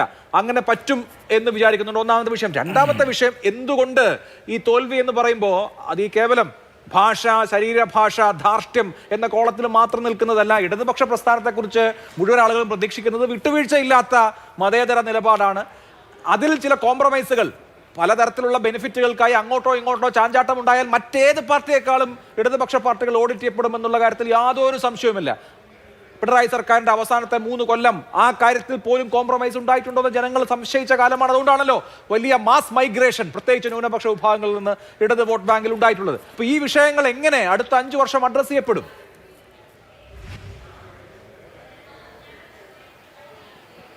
വളരെ പ്രധാനപ്പെട്ട പ്രശ്നമാണ്. ഒരു കാര്യം പറയട്ടെ, അഭിലാഷ് പറഞ്ഞതും അതുപോലെ തന്നെ CPM സഹയാത്രികനായ രാജേഷ് പറഞ്ഞതും പൂർണ്ണമായിട്ട് എനിക്ക് കേൾക്കാൻ പറ്റിയിട്ടില്ല. ഇടയ്ക്കിടയ്ക്കൊക്കെ കട്ട് ചെയ്ത് പോയത് ഒരു ഉണ്ട്. ഞാൻ ആ കാര്യങ്ങൾ മനസ്സിലാക്കി വെച്ചിട്ട് പറയുകയാണ്. ഞാൻ പറയുന്നത് കേൾക്കാൻ കഴിയുന്നുണ്ടാവും. പ്രശ്നം എന്താണെന്ന് ചോദിച്ചാൽ, രാജേഷിനെ പോലെ CPM സഹയാത്രികരായ ആളുകൾ ഇതുപോലുള്ള വിദണ്ഡവാദങ്ങൾ, തർക്കങ്ങൾ ഉന്നയിക്കുന്നത് ഈ പാർട്ടിയെ വീണ്ടും വീണ്ടും കുഴപ്പത്തിലേക്ക് പോകാൻ സഹായിക്കുന്നത് മാത്രമാണ്. അദ്ദേഹത്തിന് മാർക്സിസത്തെക്കുറിച്ച് എന്തെങ്കിലും കാഴ്ചപ്പാടുണ്ടെങ്കിൽ അദ്ദേഹം മനസ്സിലാക്കേണ്ട ഒരു കാര്യം, ഒരു കമ്മ്യൂണിസ്റ്റ് പാർട്ടിയെ ആ കമ്മ്യൂണിസ്റ്റ് പാർട്ടിക്ക് പുറത്തു നിന്ന് സംസാരിക്കുന്ന ആർക്കും തകർക്കാൻ പറ്റില്ല. അങ്ങനെയല്ല മാർക്സിസം എന്ന് പറയുന്ന ഫിലോസഫി നമ്മളെ പഠിപ്പിക്കുന്നത്. അതിൻ്റെ ഇന്റേണൽ ഡയലക്റ്റിക്സ് ആണ് ആ പാർട്ടിയുടെ നിലനിൽപ്പിനെ കുറിച്ച് ആവശ്യമായ കാര്യങ്ങൾ തീരുമാനിക്കുക. അതായത് CPM-നകത്ത് എന്താണോ നടക്കുന്നത്, CPM എന്ത് നിലപാടാണോ സ്വീകരിക്കുന്നത്, അതിൻ്റെ പ്രതികരണമായിട്ടാണ് പാർട്ടിക്ക് തകർച്ചയും വളർച്ചയും ഒക്കെ ഉണ്ടാകുന്നത്. അങ്ങനെ വരുമ്പോൾ അദ്ദേഹം ഇരുട്ടുകൊണ്ട് ഉടറയ്ക്കുന്ന പോലെ കുറേ കാര്യങ്ങൾ പറയുകയാണ്. നിങ്ങൾ ആലോചിച്ച് നോക്കൂ, കഴിഞ്ഞ 10 വർഷത്തിനിടയിൽ CPM-ന് കേരളത്തിലെ വോട്ടർമാർക്കിടയിൽ നഷ്ടപ്പെട്ടിട്ടുള്ള വോട്ടിൻ്റെ കണക്കെന്താണ്? ഞാനതിൻ്റെ വിശദാംശങ്ങളിലേക്ക് പോകണോ? നിങ്ങൾ 2014-ലെ ലോക്സഭാ തെരഞ്ഞെടുപ്പും 2024-ലെ ലോക്സഭാ തെരഞ്ഞെടുപ്പും തമ്മിൽ മാത്രം ഒന്ന് താരതമ്യം ചെയ്ത് നോക്ക്. ഓരോ മണ്ഡലത്തിലും ഏകദേശം 1 ലക്ഷം വോട്ടിന്റെ കുറവാണ് ഇടതുപക്ഷ ജനാധിപത്യ മുന്നണിക്ക് സംഭവിച്ചത്. ഇത്തവണ 3 സീറ്റിൽ BJP ജയിച്ചു വരുമ്പോൾ CPM-ന്റെ സീറ്റുകളാണ് നഷ്ടപ്പെട്ടു പോയത് അല്ലേ? ഇതുപോലെ നിങ്ങൾ നോക്കിയാൽ വോട്ട് കുറഞ്ഞുകൊണ്ടിരിക്കും. നിങ്ങൾ കേരളത്തിൽ ഏറ്റവും കൂടുതൽ ആളുകൾ വോട്ട് ചെയ്തിരുന്ന മണ്ഡലമാണ് പയ്യന്നൂർ എന്ന് പറയുന്നത്. 56.something ആണ് അവിടെ ജനങ്ങൾ CPM-ന് കൊടുത്ത വോട്ട്. ഇപ്പോഴെന്താ സ്ഥിതി? ഇപ്പോഴെന്താണ് ഇത്? CPM-ന്റെ കാലിനടിയിൽ നിന്ന് മണ്ണൊലിച്ചു പോയിക്കൊണ്ടിരിക്കുകയാണ്. ഈ പ്രശ്നം നേരത്തെ എല്ലാവരും ഒരുപോലെ ചൂണ്ടിക്കാണിച്ച പോലെ ഈ മണ്ണൊലിപ്പ് എന്ന് പറയുന്നത് കേവലം ആ പാർട്ടിയുടെ തകർച്ചയിൽ നിൽക്കുന്ന ഒന്നല്ല. അങ്ങനെ മണ്ണൊലിച്ച് പോയി കഴിഞ്ഞാൽ കേരളത്തിന്റെ രാഷ്ട്രീയത്തെ പൊതുവായി മാറി തീർക്കാൻ കഴിയുന്ന ഒരുപാട് ഭവിഷ്യത്തുകൾ അത് ഉണ്ടാക്കുന്നുണ്ട്. അവിടെയാണ് നമ്മൾ തിരിച്ചറിയേണ്ടത്. അത്തരം ഒരു അവസ്ഥയിലേക്ക് CPM പോയിക്കൂടാ. നേരത്തെ പറഞ്ഞതുപോലെ ഇത് പിണറായി വിജയൻ എന്ന് പറയുന്ന ഒരു മനുഷ്യൻ ചെയ്യുന്ന എന്തെങ്കിലും തെറ്റുകളുടെ അദ്ദേഹത്തിന്റെ ശരീരഭാഷയുടെ മാത്രം പ്രശ്നമൊന്നുമല്ല, നിലപാടുകളുടെ പ്രശ്നമാണ്. അദ്ദേഹം പറയുന്നല്ലോ തൊഴിലാളി വർഗ രാഷ്ട്രീയമാണെന്ന്. ആ തൊഴിലാളി വർഗ രാഷ്ട്രീയം ഉപേക്ഷിച്ചതാണ്. ആ തൊഴിലാളി വർഗം രാഷ്ട്രീയം ഉപേക്ഷിച്ച് ഗൾഫാർ മുഹമ്മദിന്റെയും അതുപോലെ തുടങ്ങിയിട്ടുള്ള വലിയ മുതലാളിമാരുടെയും ഒക്കെ താല്പര്യങ്ങൾ സംരക്ഷിക്കുന്ന ഒരു രാഷ്ട്രീയ പാർട്ടിയായി CPM പരിണമിച്ചപ്പോൾ അതിന്റെ വർഗ സ്വഭാവം അത് കൈയൊഴിഞ്ഞപ്പോഴാണ് ഒരു കമ്മ്യൂണിസ്റ്റ് പാർട്ടി എന്ന നിലയിലൂടെ ഇതിന്റെ തകർച്ച ആരംഭിച്ചത്. ഇനി അത് മാത്രമല്ല, നിങ്ങൾ ആലോചിച്ച് നോക്കൂ, മറ്റു പല താല്പര്യങ്ങളുടെ ഭാഗമാവാം. CPM പോലെ ഒരു രാഷ്ട്രീയ പാർട്ടി നഖശികാന്തം എതിർക്കേണ്ട ഒരു ആശയമാണ് ഹിന്ദുത്വ രാഷ്ട്രീയത്തിൻ്റെത്. ആ ഹിന്ദുത്വ രാഷ്ട്രീയത്തിന് എതിർക്കുന്നില്ലെന്ന് മാത്രമല്ല, പല മേഖലകളിലും കോംപ്രമൈസ് ചെയ്തുകൊണ്ടിരിക്കുന്നു. പലപ്പോഴും പിണറായി വിജയൻ എന്ന് പറയുന്ന ഒരു വ്യക്തിക്ക് അത് ആവശ്യമായി വരുന്നു. അപ്പൊ അത് അദ്ദേഹം സ്വീകരിക്കുന്നു. അങ്ങനെ വരുമ്പോൾ അത് ജനങ്ങൾക്കിടയിൽ വലിയ വലിയ നഷ്ടമാണ് ഉണ്ടാക്കിക്കൊണ്ടിരിക്കുന്നത്. നിങ്ങൾ ആലോചിച്ച് നോക്കൂ, ഈ SNDP-യോടൊപ്പം ഒക്കെ നിന്നിരുന്ന ജനവിഭാഗങ്ങൾ ഒരു കാലത്ത് CPM-ന്റെ വോട്ടർമാരാണ്. കേരളത്തിലെ ഈഴവ വിഭാഗങ്ങളൊക്കെ CPM-ന്റെ മൊത്തം വോട്ടർമാരായിട്ടാണ് പരിഗണിക്കുക. പക്ഷെ നിങ്ങൾ കഴിഞ്ഞ തെരഞ്ഞെടുപ്പുകൾ നോക്കിക്കഴിഞ്ഞാൽ അതൊന്നിച്ച് ഒലിച്ചു പോകുന്നതായിട്ട് കാണാൻ പറ്റും. അത് പലപ്പോഴും BJP-യിലേക്കാണ് പോയി ചേക്കറുന്നത്. അതായത് ഈ പറയുന്നതിൻ്റെ അർത്ഥം അതീവ ഗൗരവമായ ഒരു തകർച്ച തങ്ങളുടെ നയം കൊണ്ട് അതുപോലെ തങ്ങളുടെ നിലപാടുകൾ കൊണ്ട് സംഭവിച്ചുകൊണ്ടിരിക്കുകയാണ്. ഇവിടെ നിന്നൊന്ന് തിരുത്തുന്നതിന് നമ്മളൊന്ന് ചാഞ്ഞു പിടിക്കുകയാണ് വേണ്ടത്, അല്ലാതെ ഇതിനെ ന്യായീകരിച്ചുകൊണ്ടിരിക്കുകയല്ല. രാജേഷോ ഞാനോ ന്യായീകരിച്ചുകൊണ്ടോ വിമർശിച്ചുകൊണ്ടോ CPM-നകത്ത് ഒന്നും സംഭവിക്കാൻ പോകുന്നില്ല. പക്ഷേ CPM പോലെ ഒരു രാഷ്ട്രീയ പാർട്ടി സ്വീകരിക്കുന്ന രാഷ്ട്രീയ നിലപാടുകൾ അതൊരു തൊഴിലാളി വർഗ രാഷ്ട്രീയ പ്രസ്ഥാനമായി നിലനിൽക്കാൻ സന്നദ്ധമാകാതിരിക്കുമ്പോൾ തീർച്ചയായും അതിന്റെ നിലനിൽപ്പിനെ അപകടപ്പെടുത്തും. നിങ്ങൾ കാണേണ്ട ഒരു കാര്യം, ലോകത്തിന്റെ ചരിത്രം പരിശോധിക്കുന്ന ആർക്കും അറിയാം, ലോകത്ത് തകർന്നു പോയിട്ടുള്ള ഒരു കമ്മ്യൂണിസ്റ്റ് പാർട്ടിയും പിന്നീട് മുന്നോട്ട് വന്നിട്ടില്ല. ലോകത്തിലെ നിങ്ങൾ ഏത് ലോകത്തിന് ഈ സമയത്ത് എനിക്ക് വിശദീകരിക്കാൻ പറ്റാത്തതുകൊണ്ടാണ്, ലോകത്തിലെ ഒരു കമ്മ്യൂണിസ്റ്റ് പാർട്ടിയും തകർന്നു പോയതിനു ശേഷം മുന്നോട്ട് വന്നിട്ടില്ല. ഇന്ത്യയുടെ രാഷ്ട്രീയ ചിത്രം നിങ്ങൾ എടുത്തു നോക്ക്. തെലങ്കാന മുതൽക്ക് ആന്ധ്രാപ്രദേശ് മുതൽക്ക് നിങ്ങൾ ഇന്ത്യയിലെ വിവിധ സംസ്ഥാനങ്ങളിൽ ഇടതുപക്ഷ പ്രസ്ഥാനത്തിന് ശക്തമായ അടിത്തറ ഉണ്ടായിരുന്നു. ഒരുപക്ഷെ ആന്ധ്രയിലാണ് ഏറ്റവും കൂടുതൽ CPM അധികാരത്തിൽ വരുന്നൊക്കെ കമ്മ്യൂണിസ്റ്റ് പാർട്ടി അധികാരത്തിൽ വരുന്നു പ്രതീക്ഷിച്ചൊരു സ്ഥലം. വന്നില്ല എന്ന് മാത്രമല്ല, അവിടെ ഒന്നും പിന്നീട് തിരിച്ചു വരവിന്റെ എന്തെങ്കിലും ലക്ഷണങ്ങൾ പ്രകടിപ്പിച്ചിട്ടില്ല. ഇപ്പൊ നിങ്ങൾ നോക്കിയാൽ സമീപകാലത്താണ് ബംഗാളിലും ത്രിപുരയും സംഭവിക്കുന്നത്. ബംഗാളിലും ത്രിപുരയിൽ ഇപ്പോൾ ബംഗാളിൽ ഒരു സീറ്റ് കിട്ടി എന്ന് സന്തോഷകരമാണ്. പക്ഷേ ആ പാർട്ടി തിരിച്ചു വരുമെന്ന് പ്രതീക്ഷിക്കാവുന്ന എന്തെങ്കിലും കാര്യങ്ങൾ നമ്മുടെ മുമ്പിലില്ല. അതായത് തൊഴിലാളി വർഗ രാഷ്ട്രീയത്തിന് വേണ്ടി നിലകൊള്ളേണ്ട, സാധാരണ ജനങ്ങളോടൊപ്പം നിൽക്കേണ്ട ഒരു രാഷ്ട്രീയ പാർട്ടി തകർന്നു പോവുകയും അതിൻ്റെ സ്ഥാനത്തെ ഹിന്ദു വർഗീയതയും അതുപോലുള്ള പ്രശ്നങ്ങൾ ഉയർന്നു വരികയാണ്. ഇത് സംഭവിച്ചുകൊണ്ടിരിക്കുമ്പോൾ നമ്മൾ അനാവശ്യമായ തർക്കങ്ങളിലേക്ക് പോവുകയല്ല വേണ്ടത്, ഒന്നിച്ചു നിന്ന് ഇതിനെ പ്രതിരോധിക്കാൻ ആവശ്യമായ നടപടികൾ സ്വീകരിക്കുകയാണ്. കമ്മ്യൂണിസ്റ്റ് പാർട്ടിയെ ഒരു സംഭവിച്ചിട്ടുള്ള തെറ്റുകൾ തിരുത്തി അടിത്തറത്തെ ഇപ്പോഴും പൂർണ്ണമായി തകർന്നിട്ടില്ലാത്ത ഒരു പാർട്ടി എന്ന നിലയിൽ അതിനെ സംരക്ഷിക്കുന്നതിന് ആവശ്യമായിട്ടുള്ള പ്രവർത്തനങ്ങളിലേക്കല്ല CPM കേരളത്തിൽ പോയിക്കൊണ്ടിരിക്കുന്നത് എന്നതാണ് ഏറ്റവും പ്രധാനപ്പെട്ട വിമർശനം. ഈ സംഭവിച്ചുകൊണ്ടിരിക്കുന്ന കാര്യങ്ങളെ മുഖവിലക്കെടുത്ത് അതിന്റെ അടിസ്ഥാനത്തിൽ സ്വീകരിക്കുന്ന നിലപാടുകൾക്ക് പകരം ഇപ്പോഴും ഇരുട്ടുകൊണ്ട് ഓട്ടയടക്കിയ വിമർശനങ്ങൾ കൊണ്ട് വിമർശനങ്ങളെ കേൾക്കാതിരിക്കുക, ഇങ്ങനെയൊക്കെ ചെയ്തിട്ട് തൽക്കാലം ഇങ്ങനെ ഒന്ന് മുന്നോട്ട് പോകാൻ പറ്റുമെന്ന് നോക്കുന്നത് സാധ്യമല്ലാത്ത അവസ്ഥയാണ്. ഒരു സംശയമില്ലാതെ നമുക്ക് പറയാൻ പറ്റും, ഇന്നത്തെ അവസ്ഥയിൽ CPM-ന് മുന്നോട്ട് പോകാനോ കേരളത്തിൽ തിരിച്ചു വരാനോ കഴിയുന്ന ഒരു രാഷ്ട്രീയ സാഹചര്യം ഉണ്ടാവില്ല. ഇത് മനസ്സിലാക്കുന്നതിന് മാർക്സിസത്തിനെ കുറിച്ച് സാമാന്യമായ ധാരണയുള്ള ഒരാൾക്ക് പറ്റും. രാജേഷിനെ പോലും ആളുകൾ ഇതിനെ ന്യായീകരിക്കാൻ വരുമ്പോൾ ഇത്തരം കാര്യങ്ങളെ കുറിച്ചൊക്കെ ആലോചിച്ച് വേണം നിലപാടുകൾ സ്വീകരിക്കാൻ. അല്ലെങ്കിൽ നമ്മൾ വെറുതെ ഒരു പ്രസ്ഥാനത്തെ വീണ്ടും ന്യായീകരിച്ചുകൊണ്ടിരിക്കുക, എല്ലാ തെറ്റുകളെയും മറച്ചുവെക്കാൻ ശ്രമിക്കുക എന്ന് പറയുമ്പോൾ നമ്മൾ കാണേണ്ടത് ഇതാണ്. നിങ്ങൾ ഒന്ന് ആലോചിച്ച് നോക്കുക, രാജേഷിന് പറയാൻ പറ്റുമോ അശോക് ധവളയ്ക്ക് യാതൊരു വിവരവും ഇല്ലാത്തതുകൊണ്ടാണ്, അല്ലെങ്കിൽ കേരളത്തിലെ ഇത്രയും ഉച്ചരനായ ചെറുപ്പക്കാരൻ പുതായി PB-യിലേക്ക് വന്നിട്ടുള്ള മലയാളിയായിട്ടുള്ള ബിജു കൃഷ്ണൻ യാതൊരു ധാരണയും ഇല്ലാത്തത് കൊണ്ടാണ് പിണറായി വിജയൻ മാറണമെന്ന് പറയുന്നത് എന്ന് രാജേഷിന് തോന്നുന്നുണ്ടോ? അവർക്ക് വളരെ കൃത്യമായിട്ട് ഈ ചുമരെടുത്ത് അവർ വായിക്കുകയാണ്, സംഭവിച്ചുകൊണ്ടിരിക്കുന്നത് എന്താണെന്ന് അവർ മനസ്സിലാക്കുകയാണ്, ഒരു തിരുത്തലിന് ആവശ്യപ്പെടുകയാണ്. അപ്പോഴൊക്കെ ഒരു കാരണവശാലും തിരുത്തില്ല. പിണറായി വിജയനെ സംബന്ധിച്ചിടത്തോളം പ്രതിപക്ഷ നേതൃപദവി അത് മാത്രമേ ഇനി അദ്ദേഹത്തിന് കിട്ടാനുള്ളൂ, മറ്റൊരു സാധ്യതയുമില്ല. നേരത്തെ ഉദ്ദേശിച്ചതുപോലുള്ള അധികാരവും കാര്യങ്ങളും ഒന്നും സംഭവിക്കുന്ന കാര്യങ്ങൾ മുമ്പിലില്ല. അപ്പൊ എന്നാ പിന്നെ പ്രതിപക്ഷ നേതൃത്വ പദവിയെങ്കിലും പിടിച്ചിരിക്കുക, എന്നിട്ട് അധികാരം ആസ്വദിക്കുക. അതോടൊപ്പം തനിക്കെതിരായി തന്റെ കുടുംബത്തിനൊക്കെതിരായി വന്നുകൊണ്ടിരിക്കുന്ന കേസുകളെ പ്രതിരോധിക്കാൻ ഒരു ഇമ്മ്യൂണിറ്റി ഇതുവഴി ഉണ്ടാക്കാൻ കഴിയും ശ്രമിക്കുക. ഇതൊക്കെ അദ്ദേഹത്തിന്റെ വ്യക്തിപരമായ കാര്യങ്ങളും അദ്ദേഹത്തിന്റെ നിലനിൽപ്പാണ്. കമ്മ്യൂണിസ്റ്റ് പാർട്ടിയുടെ താല്പര്യമല്ല. കമ്മ്യൂണിസ്റ്റ് പാർട്ടിക്ക് ജനങ്ങളുടെയും താല്പര്യമാണ് ഉണ്ടാവേണ്ടത്, കൃഷിക്കാരന്റെ തീർച്ചയായിട്ടും വർഗ നിലപാടുകളിലേക്ക് CPM തിരികെ പോവലാണ് നീഡ് ഓഫ് ദ അവർ എന്നുള്ളതാണ് താങ്കളുടെ കാഴ്ചപ്പാട്, വിശകലനം. സാധ്യതകളുള്ളൂ, അല്ലെങ്കിൽ ചരിത്രത്തിലെ ചവറ്റുകുട്ടയിലേക്ക് ഇത് പോകും. അതാണ് നമ്മൾ കാണേണ്ട ഒരു പ്രധാനപ്പെട്ട, ലോകത്തിൽ എല്ലാവരുടെയും സംഭവിച്ചിട്ടുണ്ട്. ചരിത്ര കാലഘട്ടത്തിലാണ് കമ്മ്യൂണിസ്റ്റ് പാർട്ടി രൂപപ്പെടുന്നത്. വിപ്ലവത്തിനെ കുറിച്ചുള്ള സങ്കല്പങ്ങളും പ്രശ്നങ്ങളും ഒക്കെ മുന്നോട്ട് വെച്ചാണ് ആ പാർട്ടി മുന്നോട്ട് വന്നത്. ഇന്ന് ലോകത്തിൽ നോക്കിയാൽ അത്തരം സങ്കല്പനങ്ങളൊന്നുമില്ല.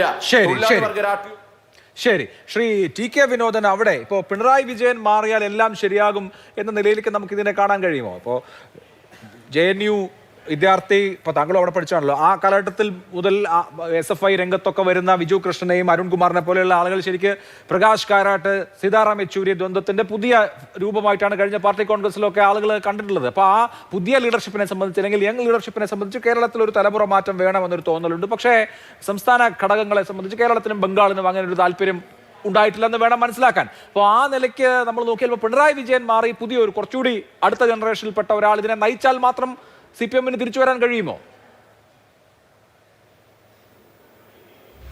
ഇതൊരു വ്യക്തിയുടെ പ്രശ്നമേ അല്ല. നമ്മുടെ ഇന്നത്തെ ഇന്ത്യൻ സാഹചര്യം, അങ്ങേയറ്റം അപകടകരമായ ഇന്ത്യൻ സാഹചര്യം മനസ്സിലാക്കണം. ഭൂരിപക്ഷ വർഗീയത, ഫാഷിസ്റ്റ് സ്വഭാവം ആർജിക്കുകയും അവർക്ക് നിയമം ബാധകമല്ല, ഭരണഘടന പ്രശ്നമല്ല, ഒരു ധാർമ്മിക മര്യാദയും ഇല്ലാത്ത ഒരു ഫാഷിസ്റ്റ് ശക്തി കേന്ദ്രത്തിൽ അധികാരത്തിലിരിക്കുന്നു. അവിടെ നമ്മൾ അങ്ങേറ്റ ഉത്തരവാദിത്വത്തോടെ വേണം ഇടതുപക്ഷ പാർട്ടികളും ജനാധിപത്യ പാർട്ടികളും പെരുമാറേണ്ടത്. അവിടെ നിയമവാഴ്ച ഉറപ്പുവരുത്തുക എന്നുള്ളതാണ് ഇപ്പോൾ ഏറ്റവും പ്രധാനപ്പെട്ട കാര്യം. ഇപ്പോൾ ഇവിടെ തന്നെ നമ്മൾ നിയമം കയ്യിലെടുത്താൽ, നമ്മുടെ പ്രവർത്തകർ, നമ്മുടെ സഖാക്കൾ നിയമം കയ്യിലെടുത്താൽ, കേരളത്തിന് പുറത്ത് RSSകാർ ഇത് ചെയ്യാൻ തുടങ്ങിയാൽ എന്ത് ചെയ്യും? ഇപ്പോൾ നിയമവാഴ്ചയുടെ കാര്യം പറയുമ്പോൾ ഞാൻ അത്ഭുതത്തോടെ, സത്യത്തിൽ ഞെട്ടലോടെ ഓർക്കുന്ന കാര്യം, ഒന്നാം ഈ LDF മന്ത്രിസഭയുടെ കാലത്ത് 2016-21 മന്ത്രിസഭയുടെ കാലത്ത് 8 പേരെയാണ് മാവോയിസ്റ്റുകൾ എന്ന പേരിൽ വെടിവെച്ച് കൊന്നത്. അതിൽ 2 പേർ, കുപ്പു ദേവരാജും അജിതയും, അവർക്ക് കാലിൽ നീര് വന്നിട്ട് നടന്ന് പോലീസിന് കീഴടങ്ങാൻ വരുന്ന ആളുകളെയാണ് ഒരു കടത്തിനിരിക്കുമ്പോൾ വെടിവെച്ച് കൊന്നത്. മഞ്ചക്കണ്ടിയിൽ 5 പേർ ഭക്ഷണം കഴിച്ചുകൊണ്ടിരിക്കുമ്പോഴാണ് വെടിവെച്ച് കൊന്നത്. വൈത്തിരിയിൽ ജലീലിനെ വെടിവെച്ച് കൊന്നത് ഹോട്ടൽ കൗണ്ടറിൽ ഭക്ഷണം ഓർഡർ ചെയ്യാൻ നിൽക്കുമ്പോൾ പുറകിൽ നിന്നാണ് വെടിവെച്ച് കൊന്നത്. ഇങ്ങനെ ചെയ്യുമ്പോൾ ഇന്നത്തെ രാജ്യത്തെ അവസ്ഥ മനസ്സിലാക്കണ്ടേ? അപ്പോൾ അത് RSSനും BJPക്കും ശരിക്കും ശക്തി പകരുകയാണ് ചെയ്യുന്നത്. അത്തരം കാര്യങ്ങളിലൊക്കെ അങ്ങേയറ്റത്തെ ജനാധിപത്യ ബോധത്തോടെ ആദ്യം നമ്മൾ മുഖ്യ ശത്രു ആരാണെന്ന് മനസ്സിലാക്കണം. ഇന്ത്യ പോലെ ഒരു രാജ്യത്ത് ഇന്നത്തെ സാഹചര്യത്തിൽ നമ്മുടെ 2 മുഖ്യ ശത്രു എന്നുള്ളത് സാധ്യമേ അല്ല. കമ്മ്യൂണിസ്റ്റുകാർ ഒരിടത്തും പറയത്തില്ല. ഏത് കമ്മ്യൂണിസ്റ്റ് ആചാര്യൻ്റെ നിങ്ങൾ നോക്കൂ, 2 മുഖ്യ ശത്രു ഉണ്ടാവത്തില്ലല്ലോ. കോൺഗ്രസും BJPയും മുഖ്യ ശത്രുക്കൾ, അങ്ങനെ ഉണ്ടോ? കേരളത്തിന് പുറത്ത് മറ്റു മതേതര ജനാധിപത്യ പാർട്ടികളുമായി ഒന്നിച്ചു നിൽക്കുകയും കേരളത്തിൻ്റെ പ്രത്യേക സാഹചര്യത്തിൽ തീർച്ചയായിട്ടും 2 മുന്നണിയായിട്ട് മത്സരിക്കുന്നു. അപ്പോൾ അങ്ങേയറ്റത്തെ അന്തസ്സോടെ, അങ്ങേയറ്റത്തെ ക്രിയാത്മക മനോഭാവത്തോടു കൂടി പ്രതിപക്ഷമായി പ്രവർത്തിക്കുകയും 2 മുന്നണിയും ആ രീതിയിൽ പ്രവർത്തിക്കുകയും മറ്റ് മൂന്നാമതൊരു ശക്തിക്ക്, വർഗീയ ഫാഷിസ്റ്റ് ശക്തിക്ക് ഇടം കൊടുക്കാതിരിക്കുകയാണ് വേണ്ടത്. ഇവിടെ ന്യൂനപക്ഷ ഏകീകരണം എങ്ങനെയാണ് സംഭവിച്ചത്? ഒറ്റ കാര്യവുമില്ലാതെ ഹിന്ദു വർഗീയതയെ താലോലിക്കുന്ന രീതിയിൽ പെരുമാറുന്നു എന്ന തെറ്റിദ്ധാരണ ശരിയായ ധാരണയുണ്ടായി. ജമാഅത്തെ ഇസ്ലാമി SDPI എന്ന് പറഞ്ഞുണ്ടാക്കുകയും ഇല്ലാത്ത ഒരു സംഭവം ഉണ്ടാക്കുകയും ചെയ്തിട്ട് ഇവിടെ ന്യൂനപക്ഷ ഏകീകരണത്തിന് വഴിയൊരുക്കി. അപ്പോൾ അത് ഇത്തരത്തിൽ ഹിന്ദു വർഗീയ ശക്തികളെ ഏതെങ്കിലും രീതിയിൽ സഹായിക്കുന്ന ഒരു നടപടിയും ഉണ്ടാവാൻ പാടില്ലെന്നതാണ് ജനാധിപത്യ ശക്തികളും ഇടതുപക്ഷ ശക്തികളും ആലോചിക്കേണ്ടത്. PM ശ്രീയിൽ പോയി ഒപ്പിട്ടു ന്യൂ എഡ്യൂക്കേഷൻ പോളിസി. PMCയുടെ ആദ്യത്തെ ഇത് തന്നെ ന്യൂ എഡ്യൂക്കേഷൻ പോളിസി നടപ്പാക്കുമെന്നുള്ളതാണ്. അപ്പോൾ RSSന്റെ വിദ്യാഭ്യാസ നയം നടപ്പാക്കുന്നതിന് ഒരു എതിർപ്പുമില്ല. അപ്പം നയപരമായ കാര്യങ്ങളിൽ ഒക്കെ വ്യക്തമായ ബോധ്യത്തോടുകൂടി തീർച്ചയായിട്ടും ആശയ വ്യക്തത, ക്ലാരിറ്റി, ഇതിലൊക്കെ കുഴപ്പങ്ങൾ ഉണ്ടായിരുന്നു, കുറവുകൾ ഉണ്ടായിരുന്നു. ന്യൂനപക്ഷങ്ങൾ ഇൻസെക്യൂർ ആയതുകൊണ്ടാണ്, അവർക്കൊരു ഇൻസെക്യൂരിറ്റി രൂപപ്പെട്ടതുകൊണ്ടാണ് സ്വാഭാവികമായും N ബ്ലോക്ക് വോട്ടിംഗ് ഒക്കെ ഉണ്ടായത്. അപ്പോൾ അതൊക്കെ എങ്ങനെ ഇനി തിരിച്ചു പിടിക്കുന്നൊക്കെ ഉള്ളത് CPM ആലോചിക്കേണ്ട കാര്യമാണ്. ശ്രീ അബിൻ വർക്കി, ഇടതുപക്ഷത്തിന്റെ സ്പേസ് എപ്പോഴും കേരള രാഷ്ട്രീയത്തിൽ ഉണ്ടാവുന്നതാണല്ലോ. അപ്പോൾ VD സതീശൻ പറയുന്നത് ഞങ്ങളാണ് ശരിക്കുള്ള ഇടതുപക്ഷം എന്നുള്ളതാണ്. രാഹുൽ ഗാന്ധി വന്നതോടുകൂടി കോൺഗ്രസ് ടൂ മച്ച് ലെഫ്റ്റ് ആണ് എന്ന് വിചാരിക്കുന്ന ആളുകളുണ്ട്. ഒരു സെന്റർ ലെഫ്റ്റ് പാർട്ടി എന്നുള്ളത് ഒരുപാട് ലെഫ്റ്റിലേക്ക് പോവാണ് എന്ന് വിചാരിക്കുന്ന ആളുകളുണ്ട്. അപ്പോൾ ഇടതുപക്ഷത്തിന്റെ സ്പേസിലേക്ക് നിങ്ങൾ വരുന്നോ ഇല്ലയോ എന്നൊക്കെയുള്ള ചോദ്യം അവിടെ നിൽക്കുമ്പോഴും കേരളത്തിലടക്കം ഇന്ത്യ മുന്നണി പ്രതീക്ഷിക്കാമോ ഒരു അടുത്ത 10 വർഷത്തിനുള്ളിൽ? അല്ല, അങ്ങനെ വരരുത് എന്നുള്ളതാണ് ഞങ്ങളുടെ ആഗ്രഹവും ഞങ്ങളുടെ പ്രതീക്ഷയും. കാരണം ഇവിടെ ഒരു ബൈപ്പോളാർ തന്നെയാണ് എപ്പോഴും നല്ലത്. കാരണം അത് ഞാൻ ആദ്യം പറഞ്ഞതുപോലെ തന്നെ നമ്മുടെ സോഷ്യൽ ഫാബ്രിക്കിനെയും നമ്മുടെ ഡെമോക്രസിയൊക്കെ സംരക്ഷിക്കാൻ അത് തന്നെയാണ് നല്ലത്. പക്ഷേ നിർഭാഗ്യവശാൽ അതിനുള്ള ശ്രമങ്ങൾ പല ഭാഗത്തു നിന്നും ഉണ്ടാകുന്നില്ല എന്നുള്ളതാണ് പ്രശ്നം. ഇപ്പോൾ ഞാനിപ്പോൾ ഈ പറയുന്ന നമ്മുടെ ഈ തെരഞ്ഞെടുപ്പിൻ്റെ മെസ്സേജിൽ എന്തിനാണ് CPM-നെതിരെ വോട്ട് ചെയ്തത്? ഒരു നേതൃമാറ്റത്തിന് വേണ്ടിയാണ്. എന്നിട്ടും CPM-ൻ്റെ അണികൾ നേതൃമാറ്റം കാണുന്നില്ലെങ്കിൽ എന്താണ് സംഭവിക്കാൻ പോകുന്നുള്ള അടുത്ത കാര്യമാണ്.